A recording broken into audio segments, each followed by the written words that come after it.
सो certificate बे ions नॉय, अलग अलग तरह की किताबें कई सारी अवेलेबल है बाजार में गोइथे की एग्जाम की प्रिपरेशन के लिए। हमने अलग अलग टाइम में शायद अलग अलग किताबों से किया है, बट अभी ये वाला चल रहा है और इसके बहुत इफेक्टिव और अच्छे, आप देखोगे तो आपको पता लगेगा कि अच्छी खासी वोकैब केवल इस बुक से ही आपकी हो सकती है, अकेली इस बुक से। वैरायटी ऑफ टेक्स्ट इन्होंने ढंग से मीडिया को यूज किया है, चाहे वो रेडियो हो चाहे ऑडियो हो, और टेक्स्ट में भी आपको दिखेगा। सो फर्स्ट ऑफ ऑल इसका एग्जाम का पैटर्न हमको देखना है। सर्टिफिकेट बे आइंस, या das ist Lesenteil 1, 2, 3, 4, 5.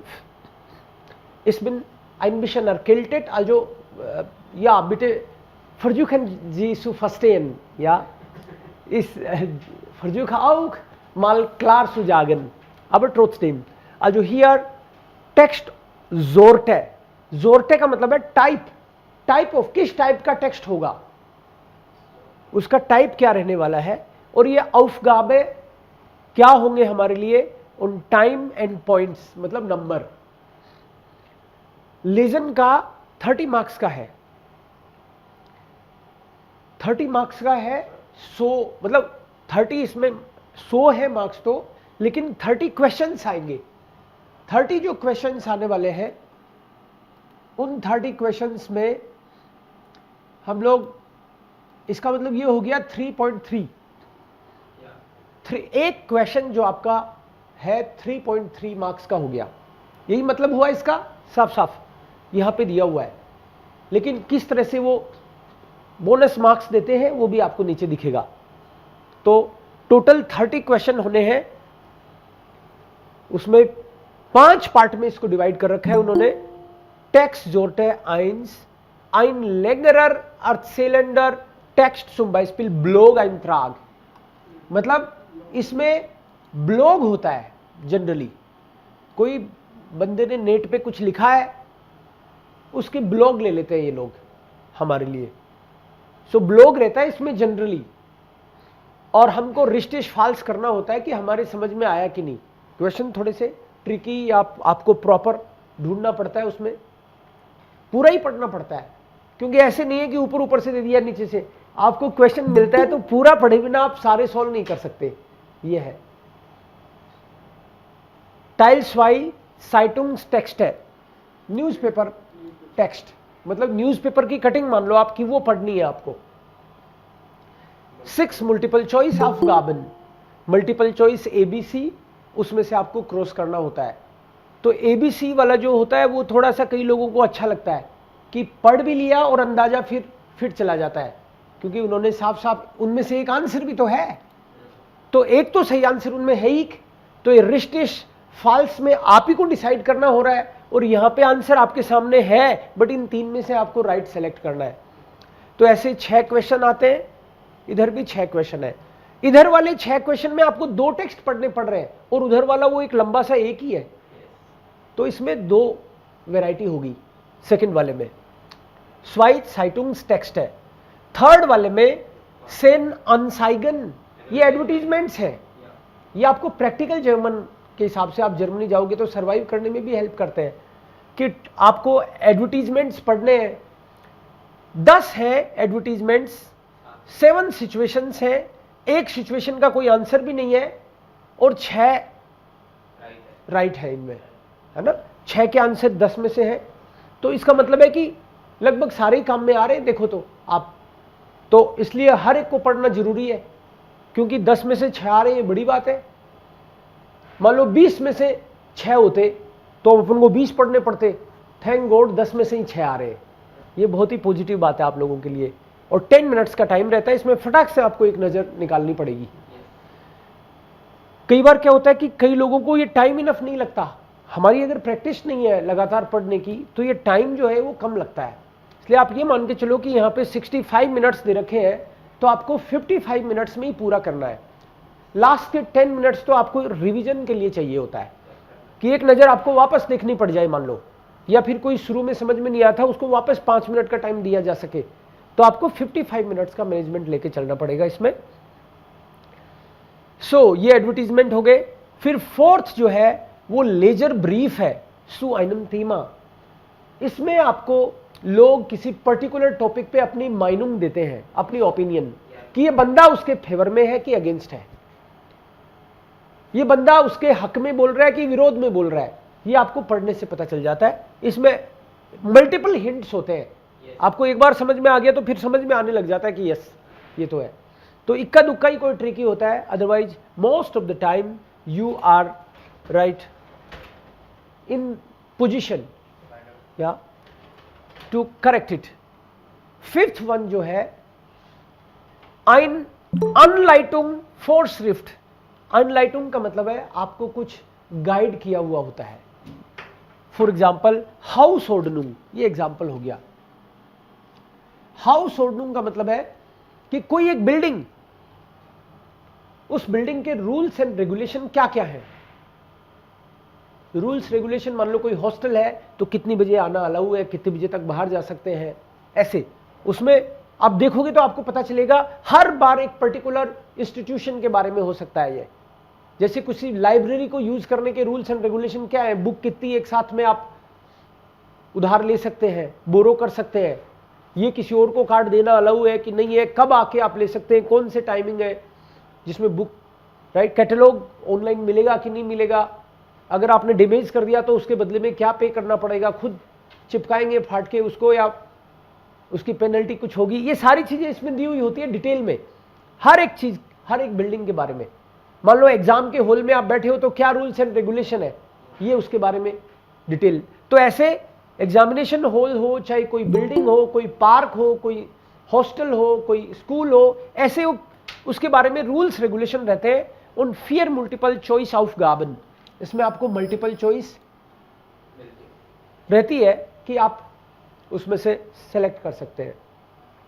सो ये हो गया अपना लेजन का पार्ट। तो 30 क्वेश्चंस है, लेकिन 3.3 मार्क्स का हो गया एक क्वेश्चन। तो आप जनरली देखते हो बहुत सारे लोग कहते हैं 57 आए थे। आप सोचते हो कि यार 57 कैसे आ सकते हैं, हाँ? तो वो इसी तरीके से आते हैं, उनके एक होते ही तो उड़ गया 56 57,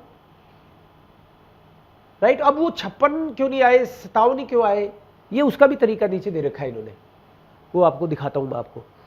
सो जैसे लेजन का सिस्टम है मार्किंग का, वो सिस्टम इन्होंने ह्यूरन का कर रखा है। लेजन ह्यूरन का ऑलमोस्ट सेम सा सिस्टम है। ह्यूरन में फ्युन्फ कुछ से टेक्स्ट है, स्मॉल टेक्स्ट कि दो क्वेश्चन का एक ऑडियो बना रखा है। तो उसमें एक तो रिस्टिश फॉल्स होता है, एक तो रिस्टिश फॉल्स, और एक में आपको मल्टीपल चॉइस ABC। अभी अपन देखेंगे एक पैटर्न। सो एक रिस्टिश फॉल्स, एक मल्टीपल चॉइस, एक बार बच गया और फिर एक और चांस मिलेगा 2 बार। स्वाइमाल, यहां लिखा हुआ है मान ह्योट डेन टेक्स्ट स्वाइमाल, आइनमाल आइनमाल स्वाइमाल, 4 है ये। तो पहले वाले में 5 स्मॉल सिचुएशंस है, तो 10 क्वेश्चन हो गए। एक क्वेश्चन के 3.3 मार्क्स हो गए। उसी तरीके से क्योंकि 30 क्वेश्चंस पे 100 मार्क्स देने हैं उनको, तो एवरेज निकाले तो 3.3 हो गया।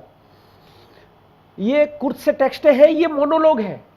मोनोलॉग का मतलब है कि इसमें डिस्कशन नहीं है, केवल बंदा अपनी अपनी कह देता है। इसमें जनरली क्या होता है कि कोई एक प्रोग्राम में आप जा रहे हो तो उसके बारे में प्री इंफॉर्मेशन देते हैं। जैसे मान लो हम घूमने जा रहे हैं, आज जयपुर में कहां कहां घूमेंगे, तो गाइड आपको एडवांस में बता रहा है कि हम लोग कहां कहां घूमेंगे। या फिर किसी बिल्डिंग में, जैसे हवा महल में ले जाने से पहले आपको बता रहा है कि भाई ये अपना 10 मिनट का टूर होगा, अपन यूं चलेंगे, इसमें हिस्ट्री भी होगी, और ये टूर करने के बाद में अपन यहाँ मिलके यहाँ थोड़ा नाश्ता पानी करेंगे। आप लोग साथ में ये ऑडियो गाइड भी ले लेना। ऐसे करके वो जो भी गाइड करता है उनको, कि थोड़ी सी मोनोलॉग रहता है, मतलब इसमें डिस्कशन नहीं है, वो अकेला बंदा बोलता चला जाता है। पर्टिकुलर पर्सन के बारे में भी बता सकता है कि पहले यहाँ जनरली किसी न किसी मतलब टूर के बारे में रहता है मोस्टली, वो अपन देखेंगे कि क्या क्या हो सकता है। तो इसमें जनरली कोई ना कोई टूर करा रहा होता है उस भवन के बारे में, उस बिल्डिंग के बारे में एडवांस में इंफॉर्मेशन देता है। कि मान लो वो कहीं आपको कोई ट्रिप कराएगा, कोई म्यूजियम में ले जाएगा, तो म्यूजियम के बारे में पहले थोड़ा सा बताएगा। भूमिका तो बनानी पड़ती है ना, लोग म्यूजियम में ऐसे ही घुस जाए तो फिर क्या ही फायदा। या फिर म्यूजियम में बावड़ों की तरह घूम के आए तो म्यूजियम का मजा ही नहीं आया। तो थोड़ी सी उसके बारे में बढ़ा चढ़ा के कि ये उस तरह का राजा था, ये था वो महाराजा जिसका कनेक्शन ऐसा करके दिखा देते हैं कि आपको लगता है कि ये आज मैं सही जगह आया हूं, राइट। और इंफॉर्मेशन तो काम की होती है हर म्यूजियम में। सो कभी म्यूजियम होगा, कभी कोई और जगह भी हो सकती है, कोई पार्क भी हो सकता है, कोई चिड़ियाघर भी हो सकता है, डिपेंड्स। लेकिन यहां पे मोनोलॉग है। थर्ड में डायलॉग है। इसमें 5 मल्टीपल चॉइस ऑफ गाबन है, 5 क्वेश्चंस, और डायलॉग में जीवन रिश्टिश फाल्स ऑफ गाबन। यस, और यहां पे 2 लोग बात कर रहे होते हैं तो हमको यस हमेशा ही करेक्ट, ये कहीं भी, ये बाजार में होंगे, कभी कैंटीन में होंगे, डिस्टरबेंस भी आ रहा होगा ऑफ कोर्स। सो ये जो डायलॉग है ये जनरल कोई भी डायलॉग हो सकता है कि कैंटीन में बैठ के बात कर रहे हैं कि एग्जाम कैसा रहा तेरा, ऐसे जनरल टॉक रहती है जनरल से, अरे बहुत दिनों बाद मिले, कहाँ थे, क्या करने लगे थे इस बीच में, ऐसे करके बात, और फिर हमको समझ जाती, स्टोरी समझ में आ जाती है। खैर, फिर जो है डिस्कशन इन रेडियो, ये रेडियो ही है मामला। इसमें 3 लोग जनरली रहते हैं, एवरेज 3 लोग रहते हैं, एक मॉडरेटर है और 2 और है। वो किसी न किसी टॉपिक पे इंटरव्यू हो रहा होता है, इनका रेडियो इंटरव्यू है ये।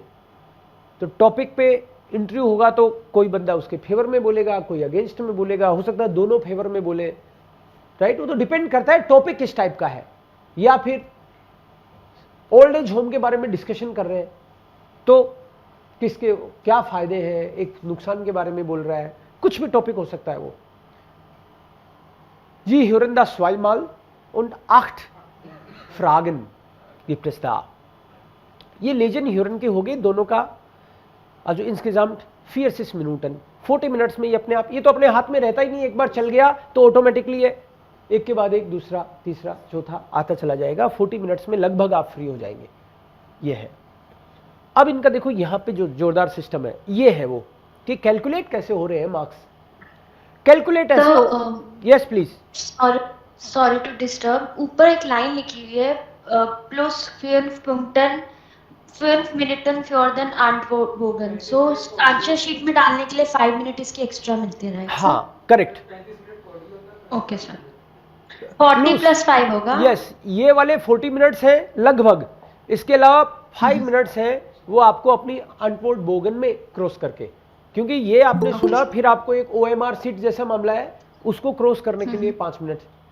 Yes okay, thank you sir. बिटिशोन, यहाँ पे ये भी दे रखा है दी अरलांगटे Punktzahl der Modul lesen und hören wird jeweils mit 3,33 multipliziert, कि वो इस हिसाब से उसको कैसे काउंट करेंगे उसके बारे में, कि 3.33 करके वो 30 का 100 बनाएंगे ना। 100 मैक्स 100 हो सकते हैं, उसमें से आपको मिलेंगे। रिश्टिगा गिल्योस्ट aufgaben, आपके अगर 30 के 30 सही हो गए तो 100 मिल जाएंगे, सीधी सी बात है। लेकिन 29 सही हुए तो 97 मिलेंगे। अब देखो एक नंबर, क्योंकि 3.3 है ना भाई, 3.3 है तो 3.3 3.3 3.3, तो कुछ तो फिर भी बच रहा है ना एक। तो कभी कभी 4, कभी 3, कभी 4, कभी 3, ऐसे हो जाता है ये। सो 30 सही आ गए आपके पूरे के पूरे तो 100 आ गए, 29 तो 97 आ गए, लेकिन 28 तो सीधा 93, मतलब 4 नंबर का डिफरेंस हो गया यहां पे। फिर 90, 3 नंबर का डिफरेंस, 3 नंबर का डिफरेंस, फिर 4 नंबर का डिफरेंस। तो इसलिए कभी वो फर्क दिखता आपको। सो ऐसे ही आपका ये उल्टा यहां से देखो तो एक क्वेश्चन सही होने के 3 मार्क्स, 2 क्वेश्चन सही होने के 7 मार्क्स, तो 1 नंबर एक्स्ट्रा इधर से नोट करो तो वैसे कर लो भले ही, बात वही है कुल मिला के। 1 के 3, 2 के 7, तो ऐसे लगता है 2 ठीक है, राइट। तो ये वाला इनका सिस्टम है। 10 30 में से 10 ही सही हुए तो 33 मार्क्स आ जाएंगे। और मिनिमम मार्क्स हमको 60% लाने होते हैं। 60% आएंगे तो ही आप पास हुए, नहीं तो पास ही नहीं हुए, दोबारा एग्जाम देना पड़ेगा आपको। श्राइबन Teil Aufgabe anhand von 3 Leitpunkten eine private E-Mail von circa 80 Wörtern schreiben। आपको एक प्राइवेट मेल लिखनी है, मतलब इनफॉर्मल। ऑफिशियल मतलब फॉर्मल, प्रिवाट मतलब इनफॉर्मल। तो इनफॉर्मल मेल लिखना होता है। 20 मिनट्स का टाइम है, 40 मार्क्स है। अब 40 मार्क्स में वो इनहाल्ट भी देखेंगे आपका कि आपने लिखा क्या है, पॉइंट सारे कवर करे हैं क्या, राइटिंग सुंदर है क्या, कैपिटल स्मॉल का ध्यान रखा है कि नहीं रखा है, B1 तक की ग्रामर यूज की है कि नहीं करी है। ये सारे पॉइंट्स उनके दिमाग में तो रहेंगे ही। तो उसके हिसाब से ये 40 मार्क्स में से आपको मार्क्स मिलेंगे। 100 मार्क्स दे रखे उसके, वहां तो 3.3 था एक का, यहां पे 100 मार्क्स है, तो 40 मार्क्स हो गए प्राइवेट मेल के, इनफॉर्मल मेल के। उसके बाद में zu einem Thema aus dem Alltag eine Diskussionsbeitrag von circa 80 Wörtern schreiben। यहां पे माइनूम लिखनी होती है कि कोई एक पर्टिकुलर पॉइंट पे आप क्या सोचते हो। इसका एक एग्जाम्पल भी देके रखते हैं वो, आपका क्या बोलना है। आप एकदम स्टार्टिंग से अपना भी कर सकते हो, जो एग्जाम्पल दिया है उसको भी मेंशन कर सकते हो कि ये बंदा ऐसा सोच रहा है लेकिन मेरा तो एक्सपीरियंस कुछ अलग है, उसका मेंशन भी कर सकते हो। मेंशन ना भी करो तो वहां से कुछ वर्ड्स बोरो भी कर सकते हो आप। एज इट इज जो मत लिखिए आना सेंटेंस, वर्ड्स मान लो कोई पर्टिकुलर वर्ड उसमें आ गया और आपको लगे, हाँ ना बना सकते हैं। छोटा सा लिखा हुआ रहता है उसमें, तो आपको 80 वर्ड्स में लिखना है। पहला भी 80 वर्ड्स, दूसरा भी 80 वर्ड्स, लेकिन दूसरे के मार्क्स 20 है, 15 मिनट्स। पहले के नहीं 40 मार्क्स ही है, 40 मार्क्स ही है। टाइम पहले 20 मिनट था, अब 25 मिनट है। थर्ड के 20 मार्क्स है। थर्ड के जो 20 मार्क्स है उसको आपको लिखना भी 40 वर्ड्स ही है उस पे। ये फॉर्मल होता है। Zu einer Situation eine halb formelle E-Mail, halb formal हो सकता है ये। Notice semi formal, halb formal मतलब सेमी फॉर्मल। ये फॉर्मल भी होगा, ये डिपेंड करता है वो क्या आया है। सेमी फॉर्मल और फॉर्मल में वैसे ज्यादा फर्क नहीं है, अपन डिस्कस करेंगे। halb formell en Brief von circa 40 Wörtern schreiben। सो 3 चीज है श्राइबन में। आप जो लिखेंगे वो यहां पे अपन चेक करेंगे तो पता भी चल जाएगा किसका बढ़िया आ रहा है, वो अपने आप ही पता चलता है अपन को। लास्ट है एक्सप्रेशन। एक्सप्रेशन में ड्राई ऑफ गाबन है। आप जो अपने आपको इंट्रोड्यूस करते हो B1 में, कभी कभी इंट्रोड्यूस भी करना पड़ता है अपन को, तो उसके मार्क्स मिलते भी नहीं, राइट। लेकिन ढंग से आपने इंट्रोड्यूस नहीं किया तो कट जरूर जाते हैं आपका इंप्रेशन खराब होने से, ठीक है। उसके मार्क्स तो इसमें इंक्लूडेड नहीं है। 3 चीजें, पहली है मिड डेम पार्टनर इन एटवास गिमाइंजाम प्लानन।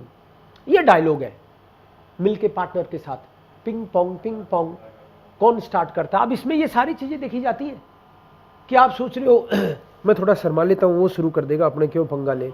ये काउंट हो रहा है, ये भी आपका शर्माना भी काउंट हो रहा है उसमें। और वो बंदा जो आगे लपक के पहले स्टार्ट कर देगा तो प्लस में गया वो, क्योंकि आपके पास शर्माने का टाइम कहाँ है, 30 मिनट का तो पूरा ही है। तो तुरंत अपने मुद्दे पे आके स्टार्ट कर देना है, बाल बोल कर उसके पाले में बॉल फेंक देनी है, फिर आए तो फिर खेलना है। बराबर आप खेलोगे तो आपको मार्क्स मिलेंगे 28 मार्क्स। जो वहां पे जो बैठे हैं ना लोग, वो बिल्कुल समझदार लोग हैं जो एग्जाम लेंगे, आप चिंता मत करो, राइट। वो हैंडल नहीं कर पा रहा तो कई बार टीचर खुद हैंडल कर लेता है, राइट। लेकिन आप मान लो कुछ आपने स्टार्ट कर दिया डायलॉग और वो बंदा चुप है, तो आप भी चुप हो तो गए काम से।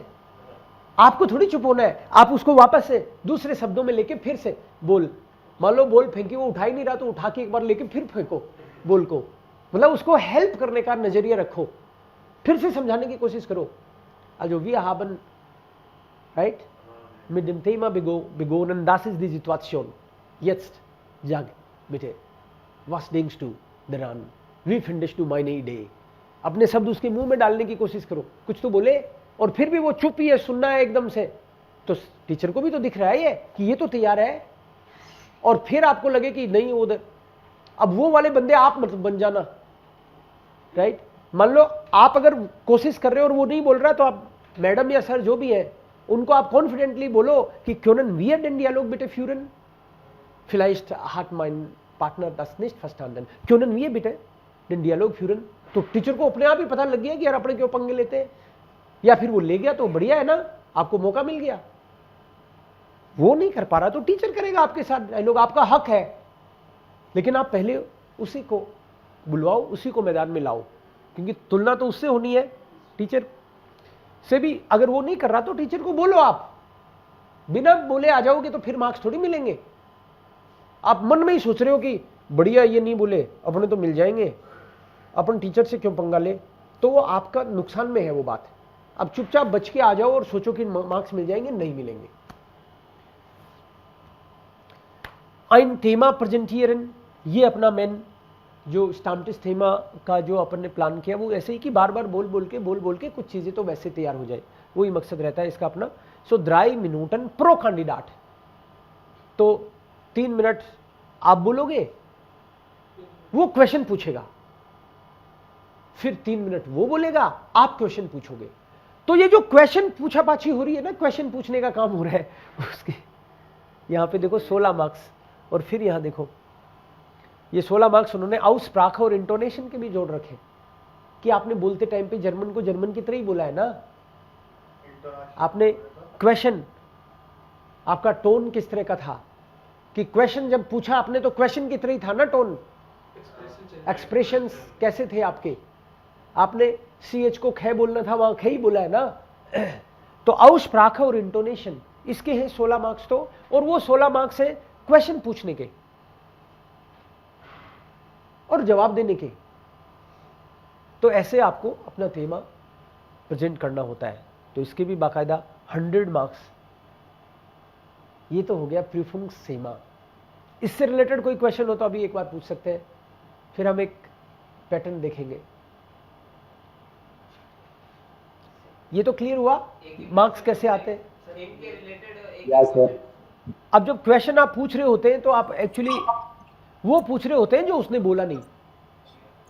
अब मान लो क्वेश्चन केवल क्वेश्चन के लिए नहीं, वास्तव में जानकारी के लिए आपको पूछना होता है। जैसे फॉर एग्जांपल किसी ने टॉपिक पे हैंडी पे बोला है, मोबाइल पे बोला है, वो मोबाइल पे बोला है कि भाई मैं तो कॉलेज में आया जब जाके मुझे मोबाइल मिला, उससे पहले मेरे पास कोई मोबाइल नहीं था, उससे पहले मैंने मोबाइल कभी ज़्यादा देखा भी नहीं। कोई बंदा अगर ये बोल रहा है और आप उससे कह रहे हो कि आपने पहली बार मोबाइल कब लिया, तो ये क्वेश्चन एक तरह से वैलिड ही नहीं है, क्योंकि वो बंदा बोल चुका है ये बात। इससे तो ये प्रूव होता है कि आपने ध्यान से नहीं सुना, तो ये तो आपके नेगेटिव चली गई ये बात। इसलिए ध्यान से सुनना है, और जो बात जब वो बोल रहा होता है तो आपके पास पेन पेपर तो रहता ही है, उससे रिलेटेड उसके बोलते बोलते भी आप कुछ नोट कर सकते हो, कोई प्रॉब्लम नहीं है। आपका दिमाग में फ्रेमिंग कर सकते हो क्वेश्चन की कि अच्छा ये बोल रहा है कि मैं मोबाइल पहली बार मेरे मामा जी ने गिफ्ट किया था, ये बोल रहा है, तो आप बोल दो कि जब आपके मामा जी ने आपको पहली बार मोबाइल गिफ्ट किया था तो आप कितने साल के थे। हाँ, ये तो वैलिड क्वेश्चन है भाई, उसने ये थोड़ी बताया कि कितने साल का था मैं, मतलब वही चीज में से क्वेश्चन निकालना है जो उसने इंफॉर्मेशन बोली है। ठीक है, तो जो बात ऑलरेडी बोल दी बंदे ने, क्लियर कट बोल दी, कभी कभी चल भी जाता है इस तरह का क्वेश्चन भी, लेकिन फिर भी टीचर जो एकदम ही क्लियर है उसको क्या ही वापस पूछना, फिर तो ऐसे है कि फॉर्मेलिटी के लिए ये पूछ रहा है, बावला बनाने की कोशिश कर रहा है, ये वाली बात आ जाती है दिमाग में। तो आपका क्वेश्चन अलग होगा तो पूरे में से पूरे मार्क्स मिलेंगे। अपने यहाँ पे 100 में से 100 मार्क्स राइटिंग में और स्पोकन में मिले हैं बच्चों को कई बार। और आपको सही बताऊं ईमानदारी से कि हम जो एग्जाम प्रिपरेशन जो कर रहे होते हैं, इसमें प्रोडक्शन वाला मामला यही 2 है। प्रोडक्शन या तो लिख के होता है या बोल के होता है, बाकी तो आप रिसीव कर रहे होते हो ना। तो एग्जाम प्रिपरेशन में मैं आपकी मदद भी इन 2 ही चीजों में ज्यादा कर पाता हूं, बाकी तो सेल्फ स्टडी का हो गया मामला। मान लो अपन ने ये पढ़ी है और वो सारी चीजें हैं। सो ऐसा है मामला। सर एक्सप्रेशन में जो क्वेश्चन किए जाते हैं वो कितने कर सकते हैं मिनिमम सर? 2 3? मिनिमम 2 तो करने ही करने हैं, 2 के लिए आपको रेडी रहना है। थेमा जब आपको दिया जाता है जनरली वो क्या है कि आपकी तरफ 2 टॉपिक कर देते हैं, तो आप एक चूज कर लो।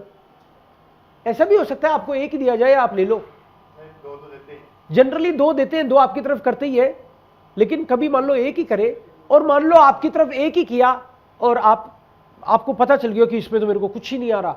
वैसे तो आपको पहली बार जब टॉपिक मिलता है ना, तो आपके दिमाग में ये आता है यार ये तो गड़बड़ वाला ही है, आपको जो दिखे वो गड़बड़ वाला ही लगता है। आपको अपना एटीट्यूड वो ही रखना कि यस यही चाहिए था मुझे।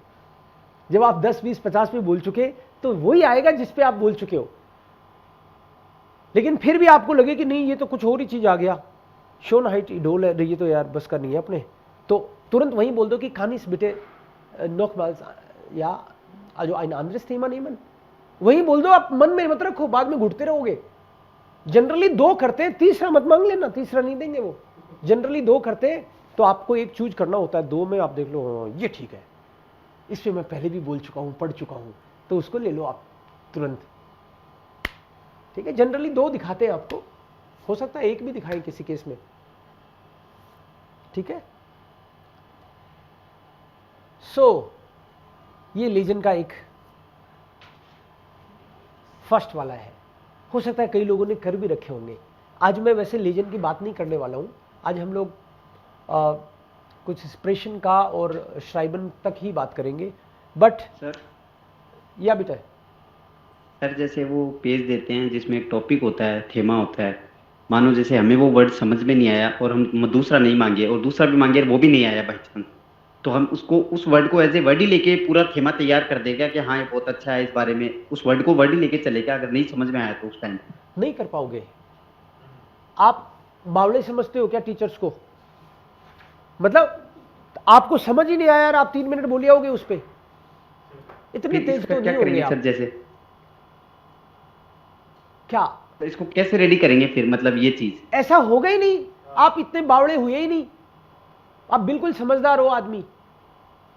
मतलब इतनी सारी चीजें हम टॉपिक, जैसे आप बोलो कंप्यूटर चिप ये आ गया, ये कह रहे हो आप, हाँ ऐसा- सर जैसे कुछ ऐसा आएगा ही नहीं, क्योंकि ये ओके सर। जो टॉपिक होते हैं वो आलगेमाइन होते हैं, जनरल टॉपिक्स होते हैं। जनरल, आप कहीं से भी आप आज तक के टॉपिक उठा के देखो, 100-50 जिसने भी जो भी दिए है उसके बारे में जनरल इंफॉर्मेशन हमको होती है। डेली लाइफ से रिलेटेड होते होंगे। हाँ ओके सर। राइट। तो अब B2 में तो फिर भी कुछ स्पेसिफिक टॉपिक आ जाते हैं कि क्लासिक म्यूजिक के बारे में कुछ बताएं, पॉप सॉन्ग के बारे में आप क्या जानते हो, मान लो इस तरह का कुछ हो जाए, तो B2 में फिर भी वो कोई स्पेसिफिक पर्टिकुलर हो जाता है थोड़ा सा और एक्स्ट्रा। लेकिन B1 में तो जनरल टॉपिक्स आते हैं। B1 में इतने जनरल आते हैं कि आपको सारी इंफॉर्मेशन रहती है उसकी, बट जर्मन तो में प्रोड्यूस तो करना पड़ेगा सेम चीज को। Okay sir. मोबाइल, टेलीविजन, ये टॉपिक जनरल ही रहते हैं ज्यादातर। फॉरेन लैंग्वेज, अब ये कह रहा कि फॉरेन लैंग्वेज आ गई, तो अरे तो फॉरेन लैंग्वेज का तो इन्फॉर्मेशन हमको रहेगी, राइट? तो वो जनरल टॉपिक ही हुआ। बिल्कुल। तो फॉरेन लैंग्वेज का क्या महत्व है यार, क्यों बढ़ गया यार, कहाँ कहाँ पे यही काम कर रहे हैं, तो इसके बारे में तो पता रहता ही है अपन को, क्या फायदे क्या नुकसान है। सो जैसे एक नजर यहाँ पे लेजन वाला है, उसमें लिखा हुआ था कि लेजन वाले में पहले ब्लॉग आता है। तो अब इस बंदे ने अपने बारे में ब्लॉग लिखा है, ये इतना बड़ा लिखा है। कितने मिनट है? 10 मिनट्स है। तो 10 मिनट्स में फटाक से आपको पढ़ लेना है। अब जब आप बच्चों की तरह पढ़ना शुरू कर दो, बच्चे होते हैं ना, माय नाम है ईस्ट क्लेमेंस, अंगुली लगा के पढ़ना शुरू करोगे तो आपकी पढ़ने की थोड़ी सी स्पीड बढ़ जाएगी। आप राइट, पेन ले लो भले ही, चाहे अंगुली ले लो। आप अगर जब पढ़ते हो ना टेक्स्ट, तो आप इस टेक्स्ट को, बुक तो होगी आपके पास, प्रिंटेड बुक तो होगी, नहीं हो तो उसको प्रिंट निकालो और पढ़ते टाइम पे माय नाम ist Clemens, ich bin 20 Jahre alt und mein Vater ist Diplomat, alle 3 bis 4 Jahre ziehen wir die Salben। आप ऐसे कर करके पढ़ोगे ना, तो कुछ दिन में आपको फील होगा कि आपकी अंगुली तेज चल रही है। शुरू में आपको उसी वर्ड पे हाथ देके चलना है, बट कुछ दिन में आपको लगेगा कि वर्ड के आगे चलना है। अपनी नजर जो होती है पढ़ने की, आंखों की स्पीड तेज होती है, बोलने से, क्योंकि इसको तो बोलना भी पड़ रहा है, आंख को तो आगे ही जाना है, बस पढ़ना ही है, केवल आंख थोड़ी तेज पड़ती है एक्चुअली और मुंह थोड़ा धीरे चलता है। तो शुरू में आप उसी वर्ड पे रखो और उसके बाद में अंगुली आगे चलने दो, पढ़ो पीछे ऐसे, तो थोड़ा स्पीड से पढ़ना आएगा आपको। ये इंडिविजुअल सबका अलग रहेगा, है ना, सबका इसमें एक्सपीरियंस भी अलग रहेगा, बट ये पक्की बात है आपकी स्पीड पढ़ने की बढ़ जाएगी अगर इस तरीके से आप, चाहे पेन ले लो साथ में, राइट, पेन को चलाना जरूरी नहीं है, बंद पेन, राइट, या फिर जो इंपॉर्टेंट है उसको अंडरलाइन भी करते चलो, जो वर्ड नहीं आता, हर एक वर्ड आपको आना चाहिए। अभी मान लो ऑलरेडी कुछ लोगों ने एग्जाम प्रिपरेशन स्टार्ट कर रखी है, मुझे पता है, लेकिन अभी जैसे हम लोग कर रहे हैं, तो इसके बावजूद अगर मान लो कि आपने ये कर लिया और उसके बावजूद भी ऐसे वर्ड हैं जो आपको नहीं आए, तो इसका फायदा ही क्या हुआ? वही तो रिपीट हो रहे होंगे आगे आगे। तो हर एक टेक्स्ट में से हर एक वर्ड आपको आना चाहिए, है ना। अपन डिस्कस भी कर सकते हैं, कोई वर्ड मान लो डिक्शनरी में चेक कर लेंगे। तो ये है पढ़ने का तरीका, मेरे ख्याल से ऐसे रखना चाहिए। और 10 मिनट्स इसने दिए, तो 10 मिनट्स में अपने को सॉल्यूशन निकालना है भाई उसका। सर जिसमें मेजर में सेकंड आयल है वो थोड़ी सी हार्ड लगती है, उसमें सर कुछ, ये फर्स्ट टाइल है, सेकंड टाइल क्या हार्ड तो है, राइट, लगती क्या है? मैंने सुना है कि B1 का लोग 2-2, 3-3 बार भी देते हैं एग्जाम, नहीं पढ़ते हैं, तो सुना है मैंने। तो हार्ड का क्या मतलब होता है? क्या हार्ड है?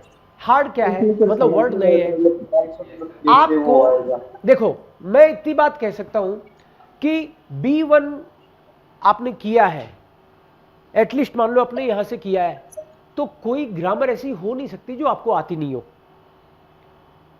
हमने B1 तक जो ग्रामर करते हैं हम लोग B1 से एक्स्ट्रा करते हैं, चाहे पैसिव की बात करो चाहे किसी की भी बात करो आप, कि B1 हमने जो ग्रामर करी है ना, ग्रामर तो आपको सारी आ रही होगी, तो क्या नहीं आ रहा होगा? वो कैब नहीं आ रही होगी शायद, कॉम्प्रेहेंड नहीं कर सकते सर, कॉम्प्रिहेंशन बिगड़ जाता है सर। अंडर अब जैसे मान लो कि कोई टेक्स्ट पढ़ने की बात करी, एक बात तो मैंने आपको ये करी, पहली बात आपके साथ कि ऐसे करके पढ़ना है, ठीक है। आप जब इसको पढ़ रहे होते तो एक्चुअली शायद आप 3 बार पढ़ रहे होते हो इसको। 3 बार पढ़ने का मतलब है कि जो लेबे इश, एक बार तो आपने पूरे टेक्स्ट को पढ़ लिया। जो हेडिंग होता है जनरली वो पूरे टेक्स्ट का सार होता है जनरली, अक्सर, हर बार तो नहीं बोलूंगा मैं, अक्सर उसका सार होता है, उसके अंदर क्या है, और शुरू में जो आता है वहां पे भूमिका बन जाती है कि किधर जा रही है बात। तो आपने ढंग से पढ़ लिया तो क्लैरिटी आ जाती है आपको, इसमें नहीं आएगी। जैसे नी हाउ मामा, अब नी हाउ चाइनीज वर्ड है, नी हाउ का मतलब है नमस्ते, hello, hello mama, knee how, हन हाउ, राइट। सो ये वर्ड मान लो अलग आ गया। अदरवाइज जर्मन का वर्ड ही होगा ना वेब स्टाम्प, तो वेब स्टाम्प का मतलब है पर्सोनलिचे ब्रीफ मार्कन। अब ये वेब स्टाम्प पर्सोनलिचे ब्रीफ मार्कन है, ये पूरे का सार है। ये हेडिंग जनरली टेक्स्ट का सार होती है, तो यही पढ़ते ही आपके दिमाग में ऐसे विचार आ जाने चाहिए कि इसके अंदर क्या होगा, तो दिमाग आपकी हेल्प करता है उसको प्रॉपर पढ़ने में। और फिर आपको इतना तो पता चल ही गया कि इसमें ही आप दिमाग नहीं लगाना चाहो, पहले पढ़ लेता हूं तो बात अलग है। अदरवाइज तो टेक्स्ट का हेडिंग पढ़ते ही पता चलता है अंदर क्या है। जब आपको ये पता चल गया कि कोई वेब स्टाम्प है, मतलब अच्छा ब्रीफ मार्क है, ये जर्मन में भी दे दिया। पर्सनल, अच्छा पर्सनल भी हो सकते हैं क्या ये? अच्छा मैं तो सोच रहा था कि गांधी जी का ही लगाना पड़ेगा, नेहरू जी का ही लगाना पड़ेगा ना, पर्सोनलिश है, अपना खुद का भी लगा सकता हूं, इसका मतलब तो पर्सनल, शायद ऐसा कुछ हो इसमें। पर्सनल अपने ही बना के चिपका दो। हाँ तो मैं ई लैंग्वेज स्टूडियो का वही निकाल के वही चिपका दूं क्या, कि मेरे को तो 200 लेटर भेजने होते हैं महीने में, तो 200 जगह एडवर्टीजमेंट ही करता हूं मैं। अगर ऐसी बात है तो हो सकता है ऐसी बात निकले इसमें। वो आपको यहां पे हेडिंग पे देखना पड़ेगा, और फिर तो पढ़ोगे तो पूरा ही आप तो समझ में आता है जनरली। और दूसरी बात, पहली बात हुई अपनी अंगुली लगा के पढ़ने वाली, दूसरी बात हुई कि हेडिंग जो है वो सार है, तीसरी बात यहां से पढ़ना शुरू नहीं करना है, यहां से पढ़ना शुरू नहीं करना है, यहां से पढ़ना शुरू करना है। पहले क्वेश्चन पढ़ने फिर टेक्स्ट पढ़ना है। आप जब मान लो यहां पे ये 10 है, ये टेक्स्ट पढ़ोगे आप, जो लेबइश से जीता हूं मैं, इस तरह की लाइफस्टाइल का कुछ होगा मामला ये, तो आप ये टेक्स्ट मत पढ़ो, पहले आपको ये क्वेश्चंस पढ़ लेने हैं। क्योंकि जब आपको क्वेश्चन पढ़ लेने हैं तो आपको पता चल गया कि आप क्या ढूंढ रहे हो उस टेक्स्ट में, क्या ढूंढ रहे हो आप। ये कह रहा है क्लेमेंस मुटर कोम्ट आउस्टेम लिबनान, लेबनान की है क्या उसकी मम्मा। अब ये आपको क्वेश्चन पहले ही पता चल गया, तो जहां वो मम्मा कहां की है उसको अंडरलाइन करते चलेंगे ना, पहले ही क्वेश्चन आ गया दिमाग में। क्लेमेंस कान जिश काउम नोख आन दी साइट इन लेबनान एरिनरन, कि लेबनान में जो रहा था उस टाइम का तुम्हारे में उसको कुछ खास याद ही नहीं है कि नहीं, आप पढ़ेंगे तब पता चल ही जाएगा। क्लेमेंस हाउस इन पुर्तगाल लाग अमेया, उसका जो घर है पुर्तगाल में वो समुद्र के किनारे है। अब पढ़ेंगे तो देख लेंगे भाई, अच्छा ये क्वेश्चन, जो क्वेश्चन आपने पढ़ लिए वो दिमाग में चल रहे होते हैं, वो सवाल खड़े कर लिया आपने, अब पढ़ते टाइम पे जब जवाब आएगा तो वहां तुरंत आपका दिमाग एक्स्ट्रा चलेगा।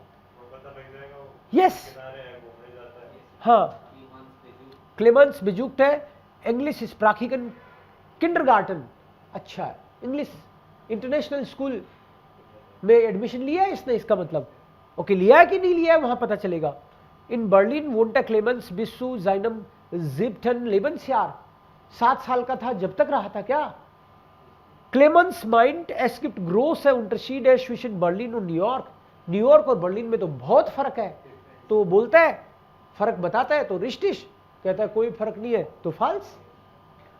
इन न्यूयॉर्क फ्यूल्ट जिस क्लेमेंस यत्स वी सु हाउस है, अब न्यूयॉर्क भी उसके लिए अपने घर जैसा हो गया है। तो अब ये पहले आप जब क्वेश्चन पढ़ लेते हो तो ये बेटर समझ में आता है। अब इससे ये भी पता चल गया, इन क्वेश्चन से ये भी पता चल गया कि स्टोरी पता चल गई, अच्छा वो किसी मम्मा कहाँ की है, वो कब से बर्लिन में रह रहा है और कौन से स्कूल में गया है, घर उनका समुद्र के किनारे था कि नहीं, अब वो आजकल शायद न्यूयॉर्क में रह रहा है, न्यूयॉर्क में कंफर्टेबली सेटल हो गया या अजनबी फील करता है खुद को। ये क्वेश्चंस आ गए अपने दिमाग में। अब क्वेश्चन आ गए तो वहां पे सॉल्यूशन जब होगा आपको बेटर समझ आ रहा होगा। सो ये निहाओ माँ वही करना है तीनों। जब आप ये पढ़ के मत शुरू कर देना, इसके तीनों ही ऑप्शन पढ़ने पड़ते हैं आपको फटाफट, टाइम कम है आपके पास, इसलिए एक के बाद एक तुरंत टू द पॉइंट पढ़ के फटाक से वहां जाना है और टिक लगाने हैं। एक साथ ही पढ़ने पड़ेंगे, करेक्ट, एक साथ ही पढ़ने पड़ेंगे 7, 8, 9, तो पता चल जाएगी पूरी स्टोरी। फिर वहां भी स्टोरी समझ में, आपका क्वेश्चन सही होगा कि नहीं होगा वो इस बात पे डिपेंड करता है आपको स्टोरी समझ में आई कि नहीं। तुक्के होगी ना, नहीं तो स्टोरी आपको प्रॉपर समझ में आनी चाहिए उसकी। वेब स्टैम्प पे भी वही होगा तीनों क्वेश्चन। फिर यहां पे एडवर्टीजमेंट्स है। अब कई बच्चे ऐसे भी पूछते हैं कि सर सबसे पहले कौन सा ट्राई करें, 5 है कि सबसे पहले ट्राई कौन सा करें। अब कुछ भी पूछ लेता है भाई बच्चा, तो अपन को भी कुछ ना कुछ तो जवाब दे ही देना है, राइट। बच्चा देख के और उसको बता देना है तू ये कर ले, राइट, तू पानी पी के स्टार्ट किया कर पेपर देना, हाँ, जो पूछे उसको उसी हिसाब का जवाब दे दो। तो आपको क्या है कि 2-5 पेपर आप जब सोल्व करोगे ना, आपको खुद को ये फील आएगा कि मुझे सबसे इजी कौन सा लग रहा है। तो जो आपको सबसे इजी लगे ना, इसका मतलब है उसमें आपको सबसे कम टाइम भी लग रहा है। इजी का मतलब तो यही हुआ ना, जिसमें सबसे कम टाइम लगता है, जिसमें ज़्यादा खुश फील करते हो आप, वो चीज़ सबसे पहले निपटानी है, क्योंकि मूड आपका पॉजिटिव रहता है। उससे एक आइडिया लग जाता है एक्चुअली कि आपने 10-5 कर लिए सपोज, तो आपका किसके बारे में सबसे ज़्यादा, किस स्टाइल के बारे में सबसे ज़्यादा पॉजिटिव एटीट्यूड है, उसी को सबसे पहले स्टार्ट करना है। कि वो निपटाना तो अंदर हो जाता है कि 20% काम तो हो गया अपना, तो अंदर से खुश रहता है आदमी। जो सबसे टफ है आपको कि मैं तो चैलेंज लेने वाला आदमी हूँ, उसने माथा खराब कर दिया आपका पहले ही। अब मन ही नहीं कर रहा आपका कि मेरे 20 मिनट तो गए, अभी तो मेरे कुछ भी नहीं आया हाथ में, अब ऐसे ही चिंता में 5 मिनट और गए। तो ऐसा काम नहीं करना, सबसे पहले वो करना जो आपको सबसे ईजी लगता है। करते करते आपको खुद पता लग जाता है, कोई नहीं बता सकता आपको। ठीक है, ओके। सो ये वाला है फोर्थ वाला, टाइल 4 जो है लीजन में, इसमें एक टॉपिक होता है और बंदे उसके फेवर में या अगेंस्ट में बोल रहे होते हैं। तो इसके लिए सबसे पहले ये वाला पढ़ना। मान लो कोई इसका हेडिंग यहां नहीं पढ़े और शुरू हो जाए यहां पे रिस्ट इज फॉल्स, तो उसका टाइम खराब हो चुका होगा, फिर वो वापस आएगा। अब यहां पे क्वेश्चन क्या है वो देखना है। विलन जी, व्यूडे दी परजोन बाई आइनर केटन मेल बिट माखन, ये क्वेश्चन है। ये क्वेश्चन समझ में आ गया तब तो फटाफट होंगे। ये क्वेश्चन ही नहीं समझ में आया, गलत समझ में आ गया तो गए काम से, क्योंकि इसका बाकी में तो इतनी दिक्कत नहीं है। इसका क्वेश्चन गलत समझ गए तो सारे ही गलत होंगे ना फिर, कि बंदा इसके फेवर में है। जनरली ये एकदम इजी होता है क्वेश्चन, लेकिन कभी कभी क्या है कि उसको ट्विस्ट कर देते हैं। वो ट्विस्ट कैसे कर देते हैं कि जैसे मान लो कि ये बंदा, सपोज ये बंदा सिगरेट के फेवर में है या अगेंस्ट है, तो साफ ही समझ में आ गया आपको कि सिगरेट की बड़ाई कर रहा है, फायदे बता रहा है उसके कि भाई माथा नहीं दुखेगा, है कोई ना कोई फायदे बता रहा है, तो आप समझ गए। लेकिन यहां पे कभी क्वेश्चन ये हो जाता है कि ये सिगरेट के फरबोट के फेवर में है क्या? सिगरेट के फरबोट के फेवर में, मतलब ये बंदा सिगरेट को बंद कराना चाहता है, इसके फेवर में है क्या? तो ये उल्टी बात होगी, ये सिगरेट के फेवर में नहीं है, सिगरेट के एडवर्टीजमेंट की बात हो रही है।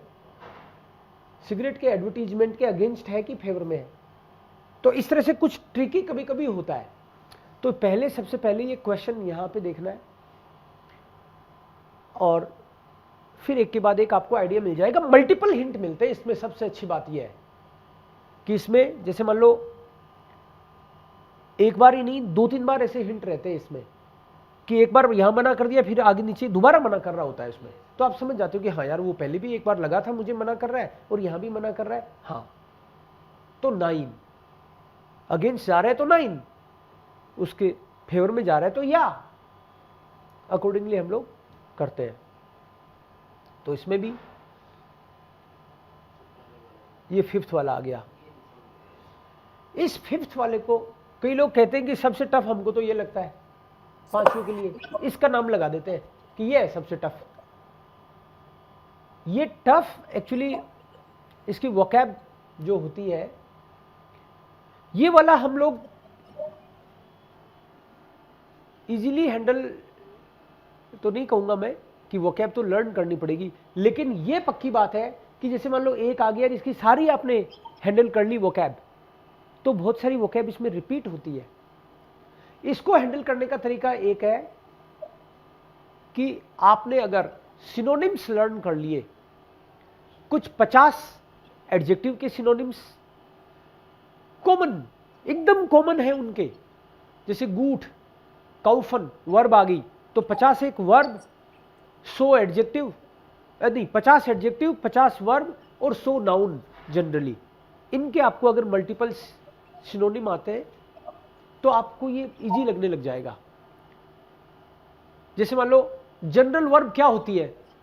खाना, पीना, खरीदना, बेचना, देखना, सुनना, बोलना। ये जो जनरल वर्ब है ना 50, वो बता रहा हूं मैं आपको। ऐसे नहीं कि टफ वाली ढूंढना ना, टफ वाली ढूंढोगे आएंगी नहीं इसमें। और एडजेक्टिव भी इस तरह के जो जनरल आपको अच्छा, बुरा, सस्ता, महंगा, बड़ा, छोटा, यही इनके। और एडजेक्टिव, इनके सिनोनिम्स क्या होते हैं? बस वहीं पे ही होता है इसका चक्कर। तो फिर आपको इजी लगता है ये। जो 15 है इनमें से भी अगर निकाल के याद कर लिए जाए बिल्कुल तो भी वही हो रहा होगा, और क्या होगा, वही निकाल के करने हैं। सो डॉइचेस म्यूजियम, तो म्यूजियम आ गया ना, तो इस म्यूजियम में वो क्या वर्ड यूज करेगा? आप तो एक के निकाल लो कि भाई मेरे को तो इसके वर्ड सभी का मैं तो देख लेता हूं, जो भी मेरे को लग रहा है। सुगांग, सुगांग को और क्या कहते हैं, मैं तो इसी को देख लेता हूं। तो हो सकता है सुगांग का मतलब होता है एक्सेस, तो एक्सेस में है, रीच में है, ऐसे और क्या वर्ड हो सकते हैं। फ्यूरन, फ्यूरुंग है मान लो, तो क्या हो सकता है ना। अर्वाक्शन, अडल्ट को और क्या कहते हैं। आप तो ये पीछे पड़ जाओ कि इसके आसपास के वर्ड और क्या है भाई, आपको फिर इजी लगेगा ये। जैसे अक्सर एग्जाम्पल, जैसे फ्री, फ्री के लिए कभी आ जाता है कोस्टन लोस, कभी आ जाता है उनजोन्स्ट, कभी आ जाता है ग्राटिश, फ्राई, ओन ए कोस्टन, ऐसे करके 3 4 5 वो आपको देखने होते हैं। हाँ क्या, इस वाले को जो फिफ्थ वाले है ना, तो इसको क्या राइटिंग करना पड़ता है सही। टिकी तो मारना है, रिस्टिश फाल्स। अब ये मत पूछना कि सर हमको कुछ ही समझ में नहीं आ रहे तो बी करिया ही क्या, ये मत पूछना। करिया ना आप अपने हिसाब से, मेरे से मत पूछना कि सर बी ज्यादा आते हैं क्या, कोई मात्रा का कोई इस तरह की कोई बातें नहीं है इसमें। एक पूछ लिया एक बार पिछले कोर्स में ही, सर ज्यादा कौन से आते हैं, तो भाई पता नहीं है। तो आज आपका एक तो होमवर्क ये है कि जो फर्स्ट है, जो अब अपने पास देखो, हमारे पास मान लो आप 30-35 घंटे मान के चलो कि हम लोग 30-35 घंटे मिलने वाले हैं, ठीक है ना। 30-35 घंटे हम लोग मिलेंगे और हमको एग्जाम प्रिपरेशन करनी है, तो इसका क्या तरीका हो सकता है ये सोचना पड़ेगा। 30-35 घंटे में हम क्या करें कि हमको मैक्सिमम उसका बेनिफिट हो। तो मैक्सिमम बेनिफिट होने का तरीका यही है कि हम लोग कुछ, आप इसमें जो भी टॉपिक्स हैं उन पे तो सब पे बोलना ही पड़ेगा आपको। Yes sir. इसमें जो भी टॉपिक्स हैं तो हर एक में 2 टॉपिक तो होंगे, 2 टॉपिक देके रखते हैं ना। जैसे फॉर एग्जांपल ये है अपना एक्सप्रेशन का टाइम, मैंने आपको बोला कि ज्यादा मदद मैं आपकी एक्सप्रेशन और श्राइबन में ही कर पाऊंगा। डायलॉग है हर एक में एक, मतलब 15 डायलॉग है और 30 हमारे पास थीमा है। 30 थीमा का मतलब ये हो गया कि आपको एवरेज डबल हो गए ना, यहां 2-2 दे रखी है ना, एक में 2-2 दे रखी है, तो 30 तो टॉपिक हो गए।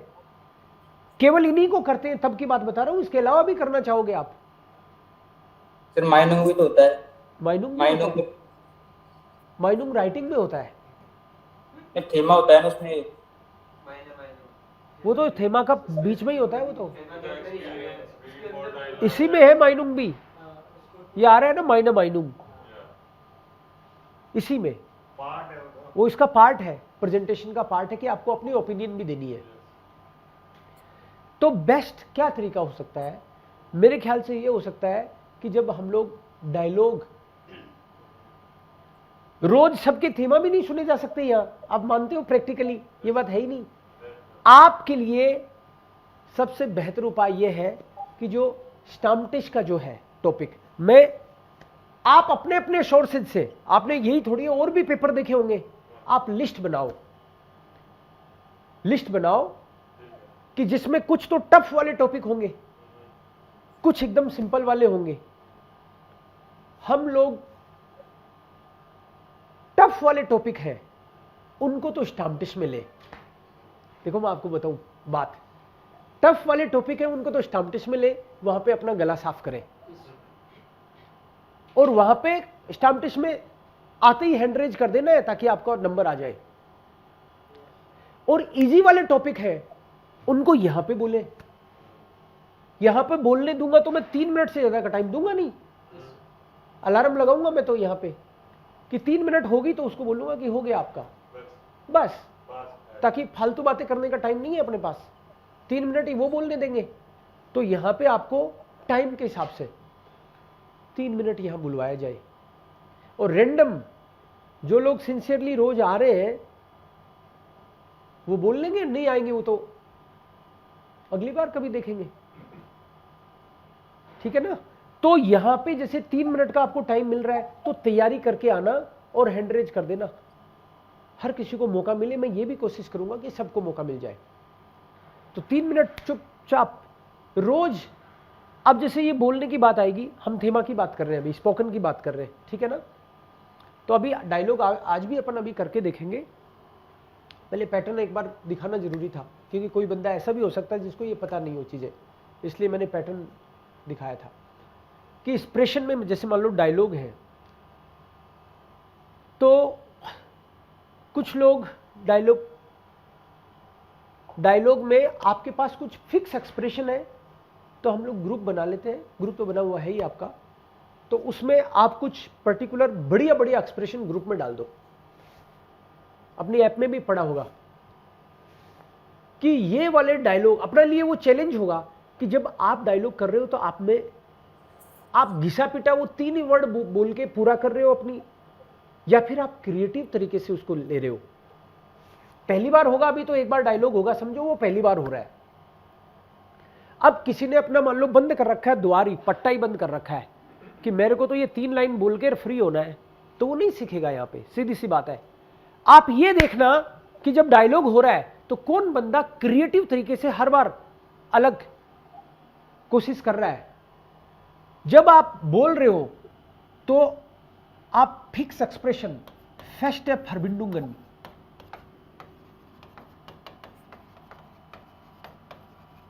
यूज कर रहे हो कि नहीं कर रहे हो। अपना प्रोडक्शन कहां दिखाओगे, बोलने में और लिखने में ही तो दिखाओगे। आपकी लैंग्वेज और कहां दिखाने वाले हो। लीजन में क्या लैंग्वेज दिखाओगे आप, टिक करना है वहां तो। ह्यूरन में क्या लैंग्वेज दिखाओगे, टिक करना है वहां तो। वो तो होगा ही वैसे, लेकिन यहां पे तो आपको खास तौर पे लैंग्वेज दिखाने का मौका मिल रहा है ना, आपकी प्रोड्यूस की हुई। तो फेस्ट फरबिंडुंगन आप बोलने में यूज कर रहे हो क्या। आउस द्रुक है फ्रेजेज आप यूज कर रहे हो क्या उसमें। ग्रामेटिक में आपने क्या यूज किया। आपने मान लो डायलॉग बोलना है आपको, तो डायलॉग में ऐसी क्या बात हुई कि टीचर को सोचने को दिमाग में आया कि भाई इसने B1 किया हुआ है, तो कोई तो ग्रामर ऐसी यूज करोगे आप। फेस्ट फरबिंडुंगा का मतलब है कि adjective plus verb, verb plus noun,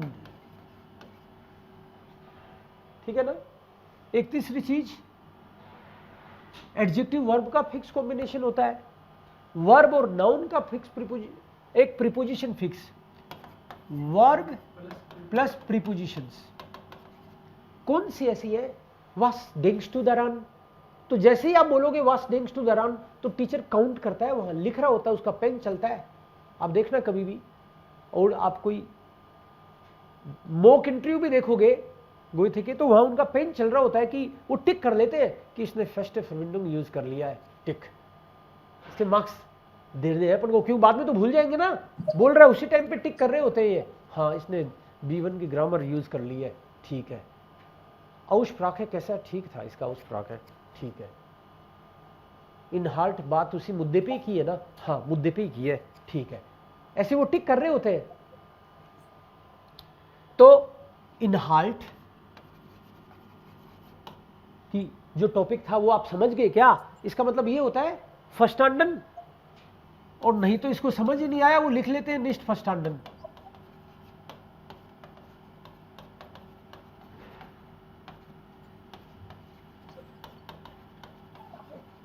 फर्स्टांडन निष्ठ फर्स्टांडन लिखा हुआ है उन्होंने, उनको तो टिक ही करना है कि ये तो बात ही कुछ और कर गया, निष्ठ फर्स्टांडन। अब इसके बारे में तो आप क्या ही सोचे, जब निष्ठ फर्स्टांडन ही हो गया तो वो 0 हो गया आपके लिए ना। तो ये मुद्दा आपके दिमाग में रहना चाहिए कि भाई आपने ये चीजें करी। ग्रामेटिक में क्या, ग्रामेटिक में आपने कासवाई यूज किया क्या। B1 की ग्रामर का मतलब है कि वो ये देख रहे होते हैं कि कासवाई इसने यूज किया कि नहीं, पोलाइट इसने पासिव। मैं ये नहीं कह रहा कि आप पासिव करके ही करके आना, मैं ये कह रहा हूं कि B1 की ग्रामर, ये भी B1 की ग्रामर है, यही तो मतलब है इस चीज का। फेस्टे फर्बिंडुम बंदा यूज कर रहा है, इसका मतलब है कि ये A1 वाला नहीं है, यही तो मतलब है इसका। तो आपको इनकी लिस्ट बना के रखनी है। जब भी आप प्रैक्टिस करो घर पे, तो आप ये देखो कि इसमें से तो यार मैंने किया ही नहीं, तो मजा ही नहीं आएगा किसी को। ये आपके लिए चैलेंज है। अब डायलॉग में हो चाहे थीमा में हो, तो आउसड्रूके का मतलब हो गया फ्रेजेज। फ्रेजेज जैसे फॉर एग्जांपल स्पोर्ट ट्राइबन, तो स्पोर्ट के साथ ट्राइबन, ये तो खैर वर्ब नाउन हो गया है ना, स्पोर्ट नाउन हो गया और वर्ब स्पोर्ट ट्राइबन। आउसड्रूके जैसे मिडन फ्रॉइंडन, ये एक साथ एक फ्रेज हो गया। ऑफ डेम लैंड, ये एक फ्रेज हो गया। ऑफ डेम लैंड, Damit bin ich einverstanden. इन देयर स्टार्ट, ये एक फ्रेज हो गया। इस स्टीमर डियर सू, Damit bin ich einverstanden. Yes दामिट बिन इस einverstanden, कि आप कैसे रिएक्ट कर रहे हो ना। सो Was wäre es?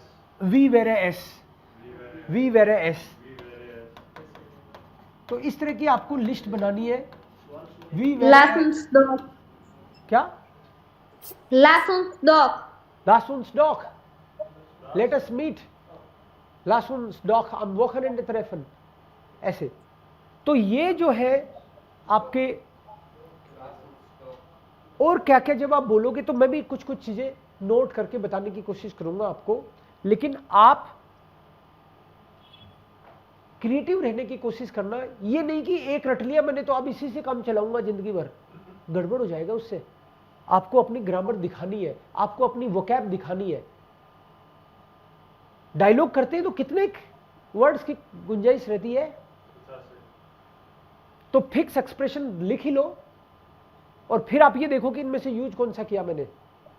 जिस एरिनरन, जिस बेशफ्टिगन मिट, कितनी कहे 150 तो सारे ही है। आपकी बुक के लास्ट में दे रखे हैं ना, आपकी बुक के लास्ट में दे रखे हैं, ये फेस्ट फर्बिंडुंग और ये सब, 31 तो यस फिक्स प्रीपोजिशन और वो सब। 23-24 दाटिव है। बस तो ये चीज आप फिक्स कर लो कि ये वाली हमको यूज करनी है। और उसके बाद में आपकी क्लास में जब भी आप बोल रहे होंगे, दिखाने के तो आप रोज आ भी सकते हो, लेकिन जब आप बोल रहे होंगे तो पता चल जाएगा कि कौन सा तैयारी करके आया और कौन सा टाइम पास करके चला गया। आज पता ही रहता है वो तो जो बंदा अच्छा बोल रहा है ना, आपका पेन चलना चाहिए कि कोई अच्छा बोल रहा है तो यार ये फ्रेज मेरे याद नहीं आया था, इन्होंने बोला है, तो चुपचाप लिख लो कि ये वाला हो सकता है, मैं भी कोशिश करूंगा अगली बार।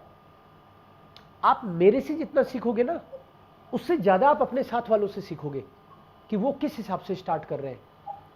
जब डायलॉग करने की बारी आए तो आपका हर बार एटीट्यूड ये रहना होना चाहिए कि मैं शुरू कर सकता हूं क्या। इस बात का भी मार्क्स मिलता है कि आप कितने उत्साही थे। कोई कहेगा नहीं कि लेकिन आप मुंह लटका के बोल गए तो इसके नंबर कट जाएंगे, कहेगा थोड़ी आपने मुंह लटका रखा था इसलिए काट लिया, लेकिन काट तो लूंगा ना नंबर। आप खुश दिखने चाहिए। तो टीचर का क्या है, वो भी ह्यूमन बीइंग ही है, तो वो चीज आपकी रिफ्लेक्ट होनी चाहिए। चाहे थीमा पे आप बोल रहे हो, चाहे डायलॉग चल रहा है आपका, मुस्कुराता चेहरा रखना है। 3 मिनट से ज्यादा मत ले लेना। 3 मिनट से ज्यादा ले लिए तो वो आपका मुंह वैसे ही बंद करा देंगे, अपनी बेइज्जती भी कराओगे, नंबर भी कटवाओगे। तो पहले से डिसिप्लिन आपके अंदर ही रहना चाहिए। 3 मिनटन टीचर को बोलना पड़ गया तो वो बात फेवर में नहीं जानी। ये मान के चलो कि टीचर ने कह दिया कि रहने दे तू अब, या आप सोचो कि उसने खुद को रोका होगा, 10-15 सेकंड तो रोका ही होगा। आधा मिनट आप टीचर को पता चल गया ये तो 3 मिनट तो हो चुके, अभी तो ये यही पहुंचा है, अभी तो ये टीचर को तो पता चल ही गया ना कि अब ये क्या और करने वाला है। सर अभी वहाँ पे हमको पता यही चल पहुंचा जाता है तो कि मिनटों 3 मिनट यही कर दिए इसने तो वो आपका मुंह बंद करा देंगे और फ्री हो गए आप। हाँ अब बोलो। सर वहाँ पे टाइमर होता है क्या कि अपन को पता चल जाए कि 3 मिनट हो गए हैं? बिल्कुल रहता ही है उनके पास तो। हाँ, हमको दिखाई देता है कि टाइमर की नहीं, 3 आपको नहीं मिनट दिखाई देता, आपको नहीं दिखाई देता। उनकी ड्यूटी, उनको तो कितने लोग निपटाने हैं, आप तो अपने आप में बहुत महत्वपूर्ण हो, मैं अपने आप में महत्वपूर्ण हूं, लेकिन उनको तो 100 लोगों का इंटरव्यू लेना है। 3 मिनट का मतलब ये होता है कि अपने पास सामान तो 5 मिनट का रहना चाहिए, लेकिन हम जब रोज डिसिप्लिन के साथ जब बोलते हैं, यहां पे भी 3 मिनट ही अपन बोलेंगे। आप लोग ही ध्यान रखना, ठीक है, कि टाइम हो गया तो 3 से कोई 3.5 चला गया कभी और बहुत बढ़िया बोल रहा है तो हो सकता है कि मैं 3.5 मिनट तक सुन लूं। 2.5 मिनट में ही कंप्लीट हो गया, अच्छा खासा बोल दिया तो चल जाएगा, कोई ऐसी दिक्कत नहीं है। मान लो बढ़िया तरीके से स्टार्टिंग की थी और लास्ट तक 2.5 मिनट में निपटा दिया अगले ने, तो कोई बात नहीं। आधा मिनट पहले, आधा मिनट ज्यादा का, लेकिन 3 मिनट तो हो गए अभी तक, तो वो यही पहुंचा है, तो इसका मतलब है कि उसको 6 मिनट दें क्या? नहीं होगा, उसको बोलना ही वो और जल्दी रोकेगा उसको। तो इसलिए ये डिसिप्लिन आपको खुद ही मेंटेन करना है, उसके बाद तो क्वेश्चन भी आएगा 3 मिनट। राइट? यस, तो ये आपको खुद ये डिसिप्लिन मेंटेन करना है पहले दिन से। ये बात कोई रोज रोज बताने की भी नहीं है। यस सर, वो थीम में के जो 5 लाइंस होती हैं जो हम बोलते हैं शुरू में, तो वो बोलनी चाहिए क्या इन 3? नहीं बोलनी अभी आपको, वो मुझे बिल्कुल नहीं बोलनी नहीं बोल ना। जो zuerst spreche ich, dann spreche ich das, danach komme ich, ये बोलनी नहीं है अपन को अभी, क्योंकि अगर मान लो ये बोलोगे तो आप तो रोज हमारा 1 मिनट खराब कर दोगे। वहाँ बोल सकते हैं क्या सर? आप बोल सकते हैं सर, स्पीड में बोलेंगे। मैं ये कह रहा हूँ, थोड़ा अच्छा impression मैं ये कह रहा हूँ कि मैं तो भैया इसको कोई पॉजिटिव इंप्रेशन की तरह नहीं लेता, सीधी सी बात बताऊं आपको। क्योंकि मेरे को मान लो कि उस टीचर को 100 लोगों के इंटरव्यू लेने हैं, तो हर बंदा ये बात बोल के जाएगा यार, तो वो कहेगा कि रे यार तू खत्म कर इसको।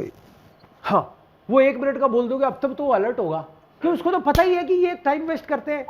मैंने एक बार गोयते की टीचर से भी पूछा था, हाँ। उन्होंने मना ही किया था कि बोले ये हमें पहले ही पता होता है। तो इसलिए अपने को उस चक्कर में नहीं पड़ना, क्योंकि अपन तो खुश हो रहे हैं कि अपन 1 मिनट तो बोलिया है, उसमें तो बोला ही नहीं कुछ आपने। उससे बेटर तो ये है कि आप दिमाग उसमें लगाओ अपने फेस्टे फरबिंडुंग वगैरह वो बोलने में। अब थेमा स्टार्ट कैसे करें, राइट? मान लो पहले मैंने बताया भी होगा, फिर भी एक बार आज थोड़ा सा अपन डिस्कस कर लेते हैं इस पे कि सबसे पहले क्या लेते हैं हम लोग, Einleitung, that is allgemeine Infos। Einleitung का मतलब है allgemeine Infos।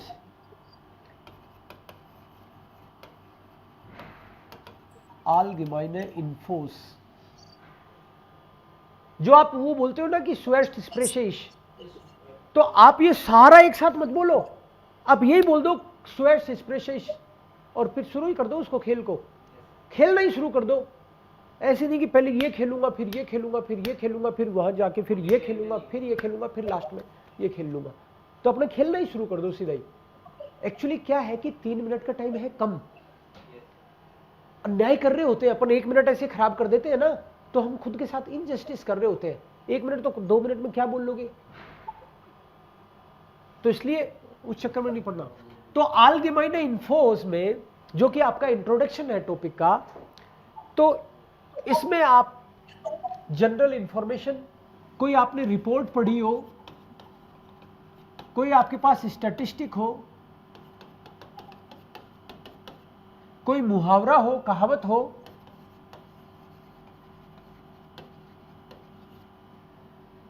या जनरल स्टेटमेंट्स या कोटेशन, कोई कोटेशन हो सकता है, general statements,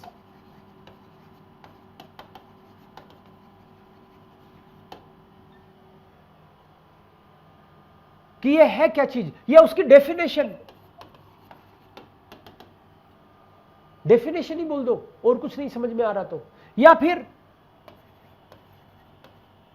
vanish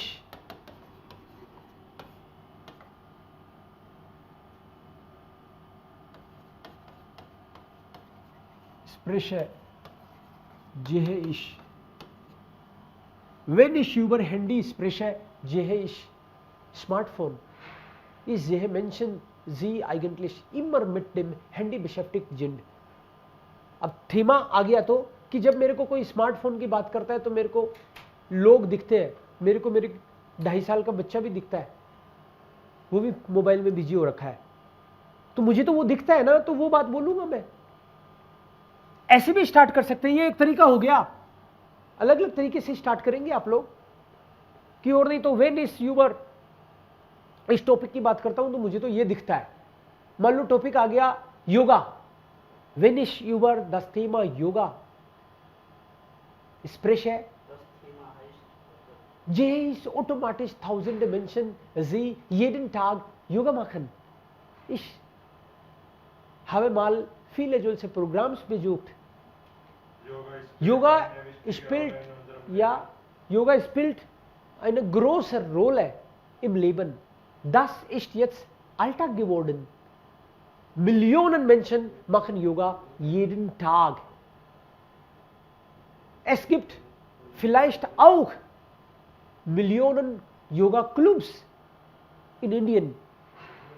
Immer mehr Menschen interessieren sich für Yoga. Nicht nur Männer, Frauen, Senioren, sogar die Kinder machen Yoga. Yoga ist wirklich ein Lebensstil. ये हो गया कि भाई योगा जो है ये एक बहुत ही जबरदस्त उपलब्धि है। बहुत लोग योगा करते हैं, लेडीज, जेंट्स, बच्चे सब योगा करते हैं। टीवी पे योगा चल रहा होता है, आजकल तो लाइव प्रसारण होता है। योगा एक लहर है, योगा ने बहुत मदद करी है। ऐसे करके योगा के बारे में जनरल बातें ही कर रहे हैं अपन। तो ये स्टार्टिंग करने का तरीका हो गया। योगा क्या, अब पर्सनल लाइफ पे तो फिर उसके बाद आएंगे आप, पहले तो जनरल कुछ बातें बोल रही होते हैं। या मान लो आपको और इसकी डेफिनेशन ही बोलनी है तो डेफिनेशन बोलो, योगा है क्या चीज। योगा कुछ पोस्चर्स है, योगा एक्सरसाइज है।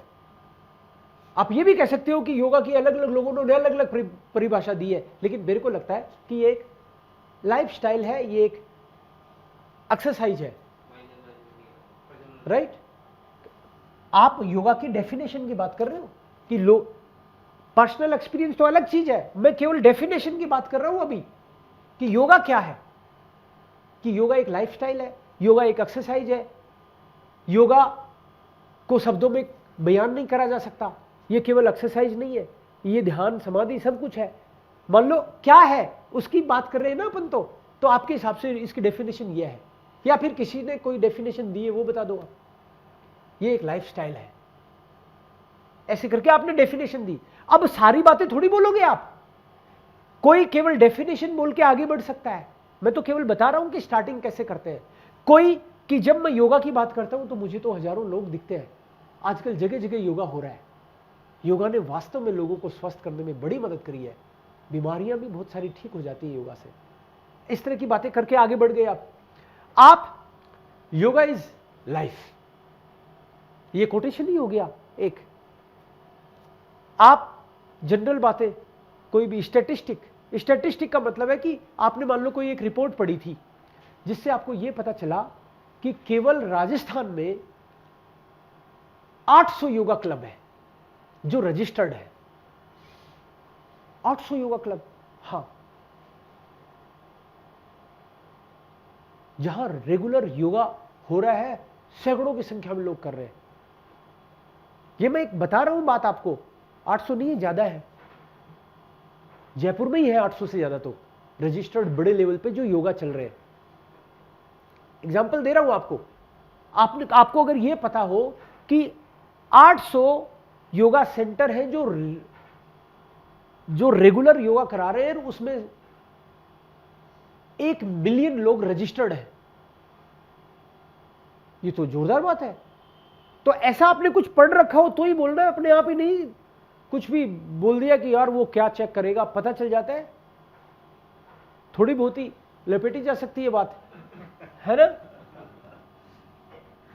ओके,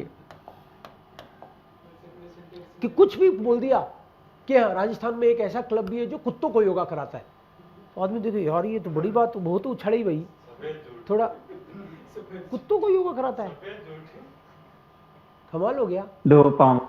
तो इस तरह की बात नहीं होनी चाहिए जो बेतुकी हो एकदम से जचने वाली बात भी होनी चाहिए। सो ये होगी बात पहली। सेकंड वाला है परजोनली शायर फारूक, आपका पर्सनल एक्सपीरियंस, कि आपने जनरल बात करके खुद की बात करो और फिर बात करो अपने आसपास की, समाज की, जिसको हाइमाट रन बोल दिया अपन ने। माइनर जो माइनर परजोनली शायर फारूक, आपका पर्सनल। मैं कब से योगा करता हूं? मैं पहली बार मैंने 12वीं क्लास में योगा किया था। और क्यों किया था? क्योंकि मैं बीमार हो गया था और डॉक्टर ने बोला था योगा करके इसका स्टेमिना वापस से ठीक किया जा सकता है, कोई भी कारण होगा। उसके बाद से लगातार मैं योगा करता आया हूं।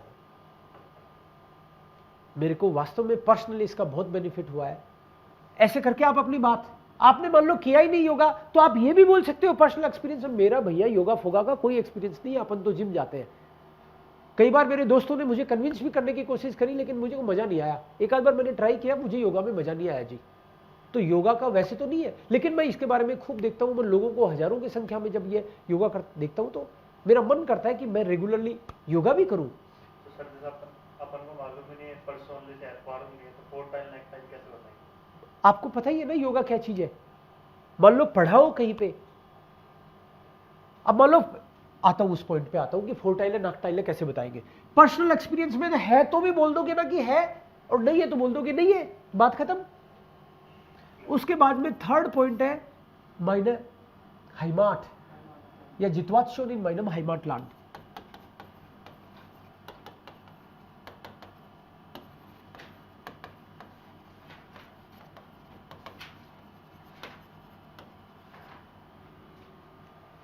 जित्वात्सोन इन माइनम हाइमाट लैंड, इसमें आपको यह बताना है कि क्या माहौल है, कितने लोग योगा कर रहे हैं, कितने योगा क्लब है, कौन जाते हैं, उनमें जाते भी हैं कि नहीं। तो मान लो कि मैं गांव में हूं और वहां पे तो हमारे केवल 2 व्यायामशाला है, योगा सेंटर कोई चलता ही नहीं।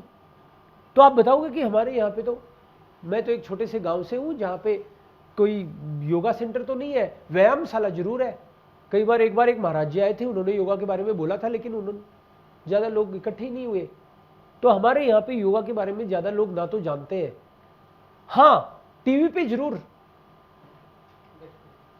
प्रोग्राम्स आता है तो कुछ लोग बातें जरूर करते हैं, लेकिन जनरली मैंने लोगों को योगा करते नहीं देखा। तो ये आपके यहाँ पे कोई योगा करता ही नहीं है, मतलब हो गया इस चीज का। और कोई ठीक ठाक सी भी जगह है तो योगा तो होता होगा जरूर। तो आप बोलोगे हमारे यहाँ पे तो बहुत क्लब है, जिम से ज्यादा योगा सेंटर्स हैं आजकल। या फिर आजकल तो फैशन हो गया है योगा कि मैट लेके जाकर एक पानी की बोतल भी लेके जाते हैं लोग, मैट और पानी की बोतल लेके जाते हैं, और फिर ट्रेंड हो गया है और वास्तव में योगा कर भी रहे हैं। तो आपके यहाँ पे क्या सिचुएशन है? योगा वास्तव में पॉपुलर है, पॉपुलर नहीं है? आप बोलो कि बहुत सारे योगा क्लब है हमारे यहाँ, तो लेडीज लोगों के लिए अलग से सेंटर भी चल रहे हैं, कई सीनियर लोग भी योगा करते हैं। हमारे यहाँ पे बूढ़े लोगों का एक क्लब बना हुआ है, लाख योगा भी होता है वहां पे। योगा करने के बाद में मैंने कई बार सुना है लोग कहते हैं हा हा हा हा, हंसते हैं बूढ़े लोग, तो वो वाला बड़ा मजेदार लगता है मुझे। तो इस तरह से बूढ़े लोगों का भी एक क्लब है, बाकी यंग लोग, लेडीज लोग, बच्चे सब योगा कर रहे हैं। हमारा तो योगा में हो रखा है। ये बात होगी कि यूथ उनका कौन क्या कहां एक्टिव है। फिर 4 टाइल नाक टाइल आ जाएगा। 4 टाइल है, नाक टाइल है। सो 4 टाइल में उसके क्या बेनिफिट्स है कि भाई एक्टिव रहता है आदमी, जो भी हेल्थ के जो बेनिफिट्स हैं आपके, कि भाई आप एक्टिव रहते हो, स्वस्थ रहते हो, स्ट्रॉन्ग रहते हो, फ्लेक्सिबल रहते हो, और पैसा कुछ लगता नहीं। एक बार आपने योगा सीख लिया ना तो फिर कहीं भी कर सकते हैं। इसके लिए ये भी नहीं है कि आप पर्टिकुलर जगह पे जाओगे तो ही होगा, आप अपने रूम में भी कर सकते हो, नेचर में करो तो और अच्छी बात है। बाकी ज़्यादा स्पेस भी नहीं चाहिए, कोई इंस्ट्रूमेंट नहीं खरीदना, सस्ता पड़ता है, और कोई नुकसान नहीं है अगर आपको योगा करना आता है तो। नुकसान में क्या बोलूं कि भाई देखो, योगा एक बार सीख जरूर लेना, पता चले कि सांस लेना ही नहीं आता और गलत ही गलत सांस ले रहे हो, उम्र कम हो गई आपकी, बधाई हो, क्योंकि आपने गलत योगा किया था या फिर कोई बीमारी। हाँ, तो एक बार आप योगा जरूर करो। शुरुआत योगा की किसी न किसी प्रॉपर अच्छे ट्रेनर से ही करनी चाहिए। और तो नुकसान क्या हो सकता है, ये कह सकते हो कि भाई योगा क्लब है ना, महंगे हैं, हर जगह मिलते नहीं है, मैं गांव में हूं, मैं योगा करना चाहता हूं, कोई करता ही नहीं है, मैं कैसे करूं। तो ये नुकसान है कि हर जगह योगा के क्लब नहीं होते, सेंटर नहीं होते, यही नुकसान है। बस और तो क्या है, तो वो चीज बोल दो, या फिर मुझे नहीं लगता कोई इसका नुकसान है क्या, ये भी बोल सकते हैं अपन। मेरे ख्याल से इसके फायदे ही फायदे हैं, बट फिर भी टॉयर बोला जा सकता है कि हर जगह होते नहीं इस तरह का। तो फोर्टाइले नाकटाइले के बाद में माइनम माइनुम, फिफ्थ पॉइंट होता है जनरली माइनुम। एक्सपीरियंस अलग चीज है और माइनुम अलग चीज है, दोनों को मिक्स नहीं करना है। एक्सपीरियंस में तो यह है कि आपने योगा किया कि नहीं किया। ऐसा भी हो सकता है कि मैंने योगा नहीं किया कभी, लेकिन मैंने नहीं किया तो देख लो मेरी हालत, राइट। और मेरे दोस्त लोग जो लगातार योगा करते थे उनको देखो। तो मैं इस बात से बड़ा, मतलब मुझे इस बात का अफसोस है कि मैंने पहले योगा नहीं किया। मेरे जो दोस्त लोग योगा करते हैं उनको कोई बीमारी नहीं है, मैंने योगा नहीं किया, मैं देखो 3 बीमारियां हैं मेरे। अब मेरे दोस्त कहते हैं कि अभी भी ठीक हो जाएगा योगा करेगा तो मुझे अब पछतावा है। तो मैं चाहता हूं कि हर कोई योगा करे, बचपन में योगा की ट्रेनिंग दी जानी चाहिए, ये मेरा पर्सनल ओपिनियन है। भले ही मैंने नहीं किया तो भी बंदा बात तो अच्छी कर ही सकता है ना। ओपिनियन, आपका ओपिनियन आपके एक्सपीरियंस से जनरली होता है। जो भी आपने एक्सपीरियंस का मतलब आप नहीं करा ये जरूरी नहीं ना, आपके दोस्तों ने किया, उनको देखा आपने। तो अब आपकी क्या ओपिनियन है, फेवर में बोलोगे या इसको एक तरफा ही रखना है। ऐसे आप जब ओपिनियन दो तो क्लियर पता लगना चाहिए, या तो आप इसके फेवर में हो या अगेंस्ट हो, एक राय रखनी है आपको। ऐसे नहीं कि जी देखो पता नहीं, ढुलमुल नहीं रखना है कि ये फायदे भी है नुकसान नहीं है, क्या ही बताया आपको, ऐसे नहीं। मतलब साफ बोलना है कि इसके फायदे बहुत है भाई, या फिर नहीं करना। और लास्ट में अब्सलूस und Dank, अब्सलूस und Dank। डांक में तो लास्ट वाली 1-2 लाइन जो होती है ना, इस bedanke mich bei Ihnen für Ihre Aufmerksamkeit, या फिर vielen lieben Dank, dass Sie zugehört haben। Ich danke Ihnen, ja, würde ich auch gerne beantworten, wenn Sie Fragen hätten würde ich gerne antworten। Thank you बोल के आप बोलो कि आपके कोई question हो तो मैं उनका जवाब देने की कोशिश करूंगा। अब्सलूस में आपको वही समेटना होता है वापस। यह अब्सलूस जो होता है इसमें फ्री स्टेटमेंट्स होते हैं और यहां भी फ्री स्टेटमेंट्स होते हैं, थोड़ा ओपन सा है। अब फ्री स्टेटमेंट जनरली एक डायरेक्शन के भी हो सकते हैं। बहुत बार आपको ये लगेगा कि ये जो अब्सलूस है ये बहुत सारे टॉपिक्स का मिलता है, ऐसा भी आपको लगेगा। इसमें आपको क्या बोलना है, यहाँ पे आपने अपना एक्सपीरियंस भी बता दिया, फिर आपको लास्ट में इस तरीके से बोलना होता है कि देखो जी भाई, स्वस्थ रहना हमारा अधिकार है, स्वस्थ रहेंगे तो ही बढ़िया और हेल्दी जीवन कोई भी जीना चाहता है। अब आप योगा करके स्वस्थ रहो, अब जिम जाके स्वस्थ रहो, आप कहीं रहो, अमेरिका रहते हो चाहे जयपुर में रहते हो, इस बात से फर्क नहीं पड़ता आप कहां रहते हो, लेकिन आप एक अच्छी लाइफस्टाइल जियो, स्वस्थ रहो, फिर चाहे कोई भी मीडियम से रहो, खुश रहो, स्वस्थ रहो, मस्त रहो। ये बात जनरल, इसका क्लोजिंग है, ये स्लूस का मतलब तो क्लोजिंग है ना। ये जो क्लोजिंग है आपकी एक पॉजिटिव से स्टेटमेंट से होनी चाहिए। ये है। तो अब कल के लिए एक चीज नोट करो पहले तो, अभी डायलॉग करेंगे अपन, भी जाने नहीं दूंगा, एक बार इसके बारे में भी 2 मिनट बात करते हैं अपन। कल के लिए होमवर्क एक तो ये है कि फर्स्ट लेसन का जो लेसन है ना उसको कंप्लीट करके आना अच्छे से। मतलब उसमें कोई चीज समझ में नहीं आई तो वो अपन डिस्कस कर लेंगे, लेकिन पढ़ के आना आपको लगना चाहिए कि उसके बाद में कोई वर्ड ऐसा बचा नहीं जो आपको नहीं आता हो। वो कैब, उसको चैलेंज की तरह लेना है। पहले दिन जो मिस करेगा वो मिस ही करता जाएगा। चक्कर ये है कि आपने उसको चैलेंज की तरह लिया तो अच्छे से हर एक वर्ड उसका आ रहा है आपको। ऐसे मत सोचना रे यार कल ही शुरू करूंगा। 5 टाइल है, पूरा लेजन करके आना है एक, क्योंकि 30-35 घंटे तो अपन मिलेंगे तो उसमें कितना कर सकते हैं अपन। तो आप अगर पूरा करके आओगे तो ही तो क्वेश्चन भी होंगे आपके पास, कि अनंत काल तक मिलने वाले नहीं है। तो पहली बात है कि पहले का लेजन आप फिनिश करके आओगे और पहले का एक्सप्रेशन आप फिनिश करके आओगे। लेजन और एक्सप्रेशन की ये क्लास अपनी 2 घंटे रहने वाली है, 3 से 5, ठीक है। तो 2-2 चीजें अपन लेके चलेंगे। तो सबसे पहले आपकी जो क्वेश्चंस है फटाफट हमारा ये रहना चाहिए कि सबसे पहले फटाफट जहां अटके आप, आंसर तो आपके पास होते हैं राइट, आंसर तो मैं भी यहां दिखा सकता हूं आपको फटाक से कि जो गलत हुए तो कहां कहां गलत हुए, वो अपन को डिस्कस करना है कि ये गलत कैसे हो गया, इसका आंसर कहां था मुझे दिखा नहीं। तो फिर कई बार क्या है उसके कभी दिखेगा ही नहीं, कभी आसपास रहोगे आप, वो अपन डिस्कस कर लेंगे। और मेरी ड्यूटी ये रहनी चाहिए कि हर दिन कुछ वोकैब मैं आपसे पूछूं कि वो वोकैब आपको आती है कि नहीं आती है, ठीक है।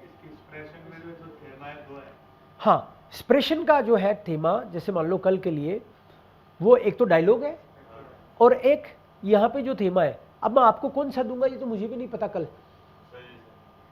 एक्चुअली कारण ये है कि मान लो इसके दोनों थीमा नहीं ले अपन, तो हम करेंगे क्या पूरे 24 घंटे, दिन तो यूं निकल जाएंगे। अब मान लो कोई बोले कि सर हमको तो एक ही दे दो, ये थीमा एक ही दे दो, तो हम अपने कंफर्ट में रहना चाहेंगे। ऑफ कोर्स आप ज्यादा खुश होंगे अगर मैं आपको एक ही दे दूं, तो मुझे पता है आप ज्यादा खुश होंगे। हम ऐसा भी कर सकते हैं कि भाई एक टॉपिक यहां ले लिया, एक स्टाम्पटिश में ले लिया, ऐसा भी कर सकते हैं। आप लोग एक लिस्ट बना के भी लिया ना कि आप ये चाहते हो कि सर मैंने ये सुना है, मेरे दोस्त ने बताया मुझे कि ये टॉपिक इंपॉर्टेंट है, उनमें से ये 10 टॉपिक ऐसे हैं जो मुझे टफ लगते हैं। तो जो आपको टफ लगते हैं, जो आपके दोस्तों ने आपको बताया या आपने कहीं से कलेक्ट किया है, जिनके बारे में आप बहुत क्लियर नहीं हो, वो टॉपिक अपन स्टाम्पटिश थीमा में ले सकते हैं। बाकी लोग उस पे बारे में क्या बोलते हैं, हमको दूसरों की ओपिनियन भी सुनने को मिलेगी, ठीक है ना। तो इन दोनों में से कोई एक पे यहां बुलवाऊंगा मैं। अब कौन से भी बुलाऊंगा वो आज नहीं बताऊंगा। हो सकता है कि किसी को अलग दे दूं, किसी को अलग दे दूं, हो सकता है मैं यहां पे नहीं मिलेगा। फोर वेराइटियों का टाइम वेस्ट थोड़ी करेंगे यहां पे, ये करके आओगे घर से। यहां पे तो अपन को प्रोड्यूस करना है। 4 वेराइटियों का टाइम का मतलब 4 वेराइटियों का टाइम आप यहां आके मांगते हो, इसका मतलब है कि आप लोगों की सुनोगे ही नहीं, जो बोल रहे हैं उनको थोड़ी सुनोगे। फिर आप तो अपनी तैयारी में लगे रहोगे। तो वो पहले ही करके आना है, यहां पे आपको प्रोड्यूस करना है। यहां पे जब आप मेरे पास आ रहे हो तो अब आपने पढ़ाई तो कर ली, ऐसे समझो आप। अब आप अपना परफॉर्मेंस दिखाने आ रहे हो। अगले एग्जाम प्रिपरेशन में जो आ रहे हो, आप अपनी परफॉर्मेंस दिखाने आ रहे हो। और मैं आपको रोज की रोज मार्क्स दे सकता हूं कि भाई आज तुम्हारे ये था, कुछ कमेंट अपनी तरफ से दे सकता हूं कि भाई ये कमजोरी थी और ये वाला स्ट्रॉन्ग पॉइंट था, ये मैं कमेंट कर सकता हूं रोज की रोज।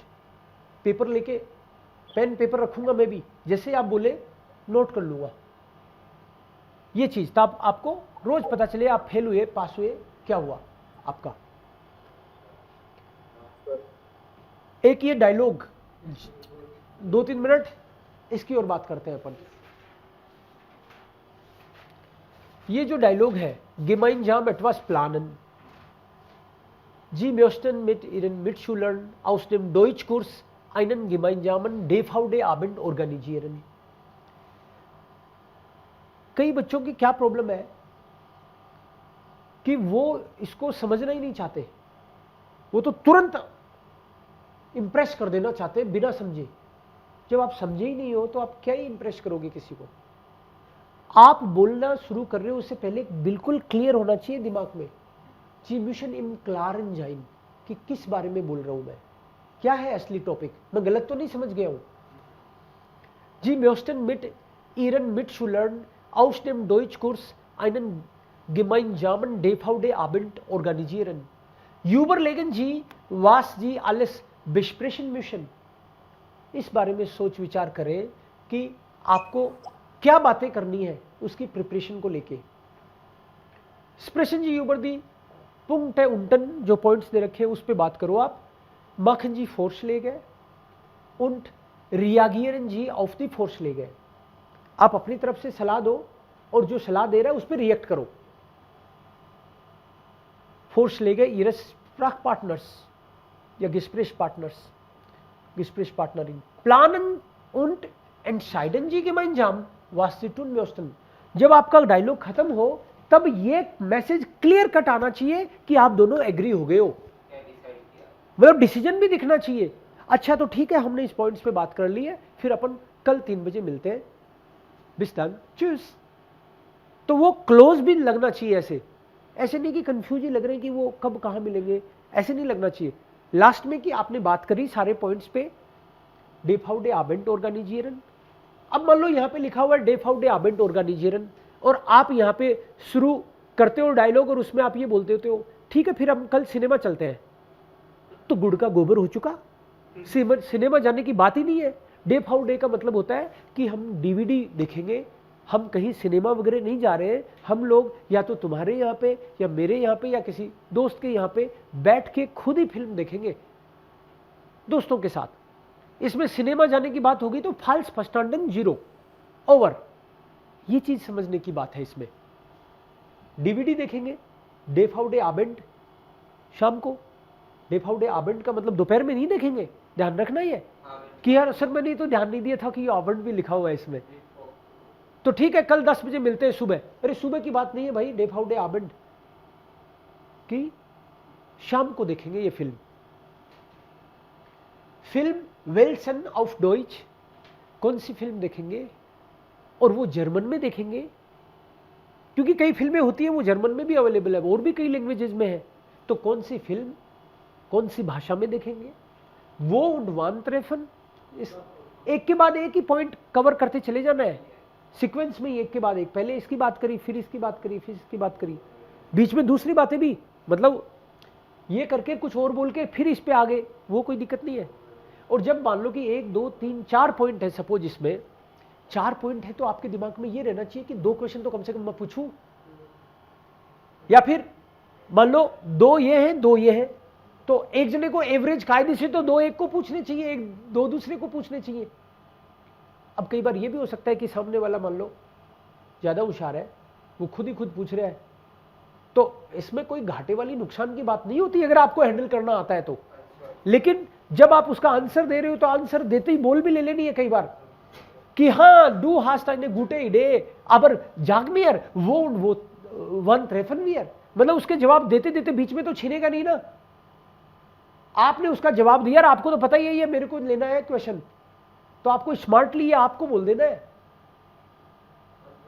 तो दोनों का पार्टिसिपेशन बराबर रहना चाहिए, मतलब ये नहीं लगे सुनने वाले को कि वो एक जना तो हावी हो रहा था, ये तो केवल अपने बचाव में या ओके 9 डंक है या ओके 9 डंक है, इसी में रह गया ये तो इसको तो मौका ही नहीं मिला।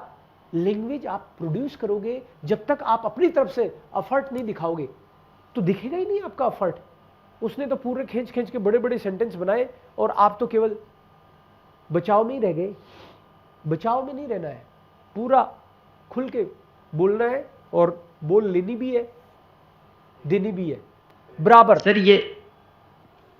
ये तो A2 से ही प्रॉब्लम है। एक बार ये आप जैसे करके बता दो, आप जैसे किसी के साथ या मेरे साथ एक बार की पता लग जाए ऐसे ऐसे पहुंचना है इस पॉइंट पे। ठीक है, अभी करके बताते हैं आपको।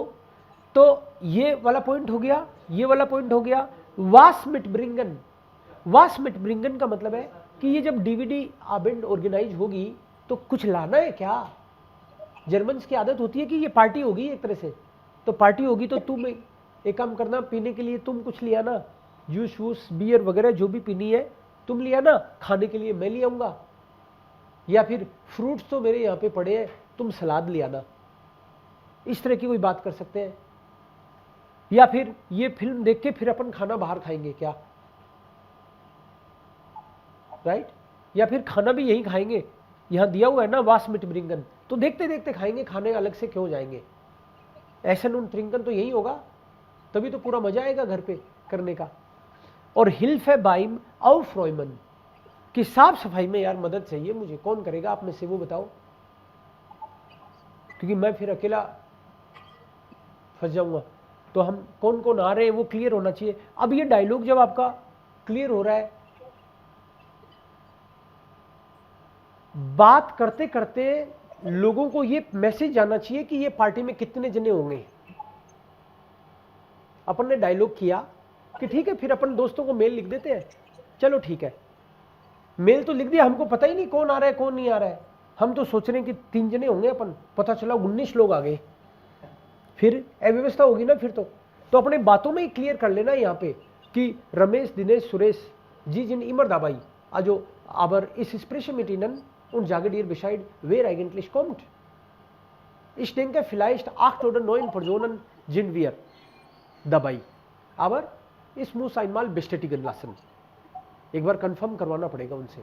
तो अब अपन को अंदाजा हो गया कि मैक्सिमम 8-9 लोग हो सकते हैं, और 3-4 लोग तो है वो हमेशा रहते हैं, तो 5 से लेके 8 लोग होंगे, और वो भी मैं आपको कंफर्म कर दूंगा कल सुबह तक, ठीक है।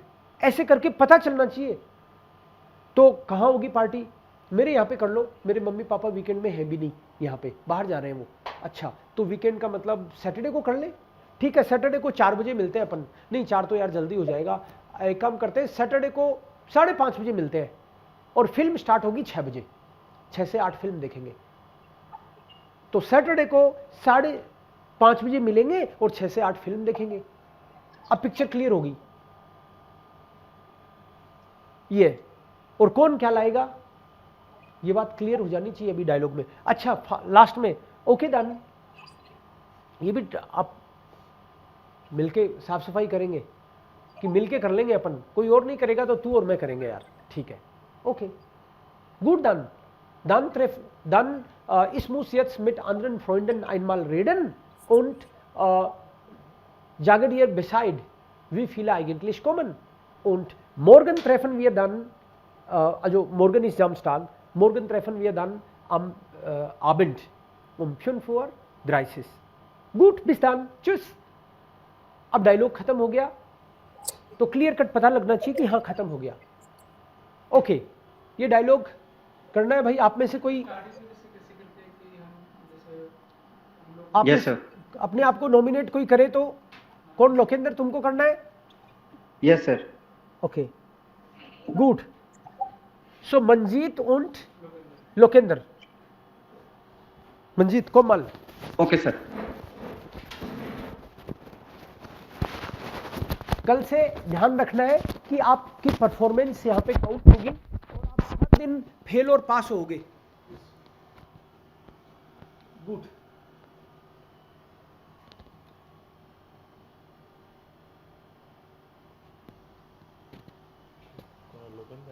Lokendra. Hallo Lokender, wie geht's? Ja, Manjeet, es geht mir gut und dir? Ja, mir geht es wunderbar. Und Okay. weißt du, wir möchten unsere Mitschüler aus dem Deutschkurs einen gemeinsamen DVD-Abend organisieren? Ja, ich weiß. Manish, Max hat gesagt, Max hat mir gesagt. Ja, und was wäre es über Abend DVD organisieren? Hast Ja, du- das ist gute Idee. Das ist gute Idee. Okay, Wir sollen gemeinsam organisieren. ja, zuerst sollen wir unsere Freunden E-Mail schicken Ja, und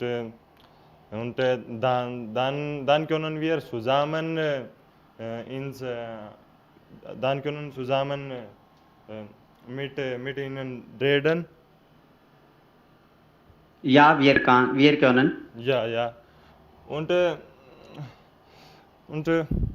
hast du eine Idee über was mögen Sie was für Filmen zu sehen? was mögen Sie Ja, welche ich habe eine Idee. Ich habe eine Idee. Ich kenne einen Film auf Deutsch, heißt Lange Weg. Lange Weg. Ja, ich habe gehört einmal über das Film. Ja, Die Schauspieler auf Lange Weg ist sehr schön und das ist Actionfilm. und wo sehen wir das Film sehen? Ich habe nicht gesehen. Ich habe nur gehört. Ja, Entschuldigung, ich möchte dich fragen, wo können wir das Film sehen? Hast du eine Idee? Ja, wir können das Film zu dein Hause sehen. Ja, aber ich habe keine große Theater und Ja. zuerst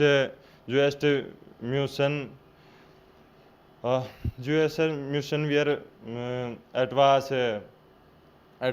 eine Film DVD brauchen. Aber ich habe keine DVD. Nicht Sorgen machen, ich versuche zu kaufen. Aber ich kann viele Dinge mitbringen. Ja, Dankeschön. Die Zeit ist um. या 3 minutes का time लेना है अपन को. अब अपन यहाँ रह गए तो रह गए, सर ये पॉइंट पे आया नहीं. कोई बात नहीं, तो खत्म हो गया टाइम, तो इट्स ओके राइट. आपका भी तो टाइम जा रहा है, तो फटाफट मुद्दे पे आना है. अगला पॉइंट, उसके आगे अगला पॉइंट, उसके बाद में अगला पॉइंट. या हाँ, आप ये कर सकते हो कि भाई 2-3 सेंटेंस, दो इसके, दो सेंटेंस दिमाग में आपको खुद सोचना है कि टाइम मैनेजमेंट भी दिमाग में रखना है ना. जी म्योस्टन मिट इरन Mitschülern aus dem Deutschkurs einen gemeinsam DVD-Abend organisieren. मतलब अपने जर्मन कोर्स है, वही आप ही लोग आपस में फिल्म देखना चाहते हो किसी एक के यहाँ, यही तो मतलब है. aus dem Deutschkurs, जो आपका कोर्स है उसी के लोग आएंगे. सो वो आपने विजुअलाइजेशन दिमाग में रहना चाहिए कि कौन लोग आएंगे. क्लार. सो जैसे मान लो स्टार्ट करना हो, हेलो लोकेंद्र, वी गेट्स, तो लोकेंद्र बोलेगा मे गेट अस गुड und डियर देव, वी गेट अस डियर. या फंटास्टिश, also wollen wir mit unserem Mitschülern aus dem Deutschkurs gemeinsam DVD-Abend organisieren. Ja, das ist wirklich eine tolle Idee. Warum nicht? Aber welchen Film wollen wir denn sehen? Wir können also viele Filme, aber ich muss mal heute gucken und dann sage ich dir Bescheid. Es gibt viele Filme, aber wir müssen einen richtigen Film auswählen, das Spaß macht und wir auch davon Deutsch lernen können. Natürlich soll das auf Deutsch sein. Ja, wunderbar. Aber wo und wann sehen wir den Film? Ich denke, wir können bei mir den Film sehen. Aber zuerst müssen wir einmal bestätigen lassen, wie viele wollen mitkommen. Wir haben eine Halle, aber wenn alle mitmachen wollen, dann wäre das vielleicht ein bisschen zu kurz.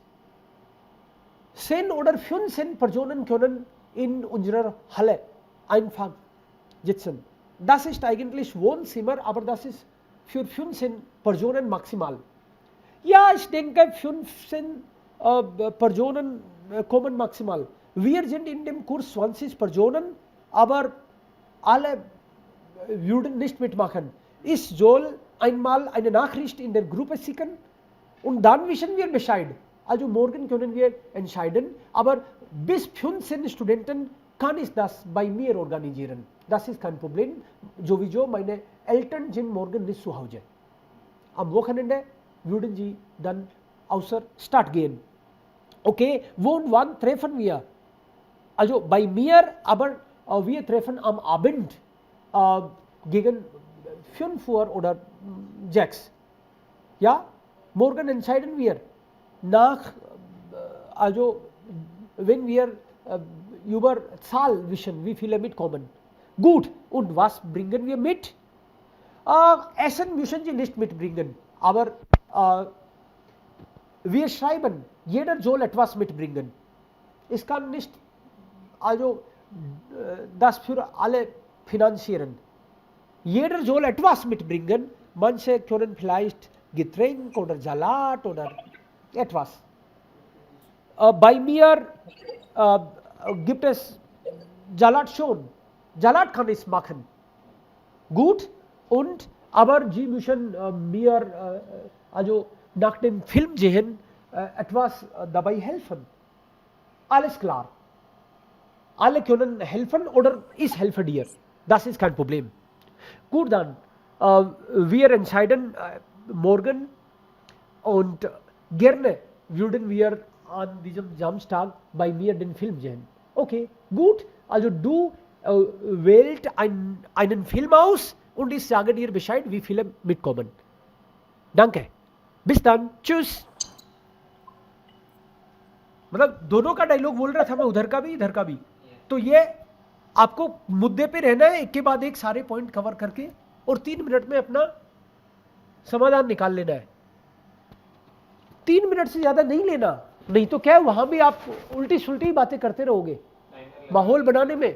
तो हम लोग जब बोल रहे होंगे तो हम timer लगा के बात करेंगे, कोई अपना टाइम भी वेस्ट नहीं कर दे, क्योंकि ये पक्की बात है कि जो बंदा 3 मिनट में नहीं बोल रहा ना तो फालतू बातें पक्की कर रहा है। 3 मिनट तो काफी होती है सारी मुद्दे पे बोलने के लिए। और कई बार आपको पता चलेगा अगर अपन लोगों को ढील दे देना तो 7 मिनट तक लेके बैठा है, वो सोच रहे जर्मन सुना रहा हूं मैं तो लोगों को, अपना क्या जा रहा है, मजे आ रहे हैं ना, तो वो आलतू फालतू बातें ही करेगा ना 7 मिनट तक, क्या करेगा। तो आपको पता है 3 ही मिनट है तो टू द पॉइंट बोलोगे आप, और 3 मिनट वहां बोलना है और यहां भी 3 ही मिनट बोलना है। आपके 3 मिनट यही खत्म होगी तो भाई होगी, हम तो क्या ही कर सकते हैं, हम तो पीछा छुटाएंगे आपसे। हाँ उसको। और दूसरी बात, आप तैयारी तो पहले करके आओगे, लेकिन जैसे लोकेंद्र घूंघट डाल के बोल रहा था वो नहीं चलेगा। मैं उसी को बोलने दूंगा जो अपना कैमरा ऑन करेगा, सीधी सी बात है। क्योंकि अब भी अगर हम लोग मान लो कि कॉन्फिडेंस से नहीं बोल रहे हैं तो क्या टीप रहे हो, क्या टीप के नहीं बोलना है। यहाँ पे तैयारी घर से करके आओगे, यहाँ पे तो हमको कॉन्फिडेंस गेन करना है, आंखों में आंखें डाल के बात करनी है, और वो तभी होगी जब आप पहले से करके आओगे। नहीं तो आपका एटीट्यूड क्या होगा, अरे यार वो लिखा हुआ पढ़ना है, वो तो पढ़ ही डालेंगे, इससे कॉन्फिडेंस नहीं आएगा। ऑन द स्पॉट कैमरे में देख के बात करोगे तो आपका डर भी निकलेगा और आपको ये भी पता होगा कि यार वहां तो बिना देखे ही बोलना पड़ेगा। अब B1 का कोर्स पूरा निकल गया और अब भी आप अगर बिना देखे नहीं बोल सकते हो तो फिर फायदा नहीं है। तो डायलॉग भी बिना देखे ही बोलोगे और तेमा भी बिना देखे बोलोगे, बट ये है कि आपको पहले से बताया जा रहा है, ये अच्छी बात है कि दोनों टॉपिक आपको पता ही है, दोनों पे बोलना है। अब ये मत कर देना आके कि सर मैं तो वो दूसरा वाला करके आया हूं, मैं दूसरा वाला नहीं सुनूंगा, मैं जो भी आपको बोलूंगा उस पे बोलना है। आप मान लो मैं आपको ये कह रहा हूं कि इस पे बोलो और आप बोलो सर उस पे बोल लूं, तो फिर आपका नंबर कट हो गया, दूसरा बंदा बोलेगा। टाइम वेस्ट नहीं करना, हमको टू द पॉइंट उस पे बोलना है। बोल सको तो 3 मिनट का टाइम है, हर दिन परफॉर्मेंस दिखानी अब, और बाकी के लोग पेन पेपर लेके रेडी रहेंगे कि क्या हुआ, आज की परफॉर्मेंस किसकी क्या रही, कौन अच्छी वोकैब यूज किया, कौन कॉन्फिडेंस से बोला। हर दिन पास होना है हमको, चैलेंज की तरह लेना है इसको। ऑफलाइन वाले जो आ रहे हैं उनको मैं यहीं खड़ा करूंगा, ठीक है, ताकि कैमरे पे दिखे भी कॉन्फिडेंस। डन, आ तो रहे हो ना कल? हाँ, good good, done, das ist dann alles für heute। या बेटे आदित्य सर होमवर्क क्या किया है? होमवर्क आज का होमवर्क है जो model test, first model test है, उसका लेजन कंप्लीट करके आना है और एक्सप्रेशन कंप्लीट करके आना है। ये दो टाइल होगी, मतलब दो चीज होगी, राइट। लेजन कंप्लीट एंड एक्सप्रेशन कंप्लीट। दो हमको इसलिए करना जरूरी है क्योंकि हमारे पास टोटली 30-35 घंटे हैं, उसमें हम लोग जितना मैक्सिमम चीज़ें करके आ जाए वो बेटर है। ओके, और आपका होमवर्क एक ये भी है कि आप 10-20 टॉपिक जो आपको टफ लगते हैं, जो आप चाहते हो कि इन पे बात जरूर हो, ऐसे टॉपिक की लिस्ट मेरे साथ शेयर कर देना आज ही, हो सके तो मैक्सिमम कल तक। यस अमन। हेलो अमन। ओके जवर सिंह आप बोलिए। Yes sir. सर कुछ थेमा होते हैं उनके नाकटाइल नहीं होती है, तो फिर उसमें क्या बोले? लिख, जैसे फॉर एग्जाम्पल जैसे टीचर, नाकटाइल क्या बोले इसमें? क्या टीचर, टीचर क्या थीमा हुआ? Teacher day. क्या क्या दोबारा बोलो, टॉपिक क्या बोला आपने? Teachers day.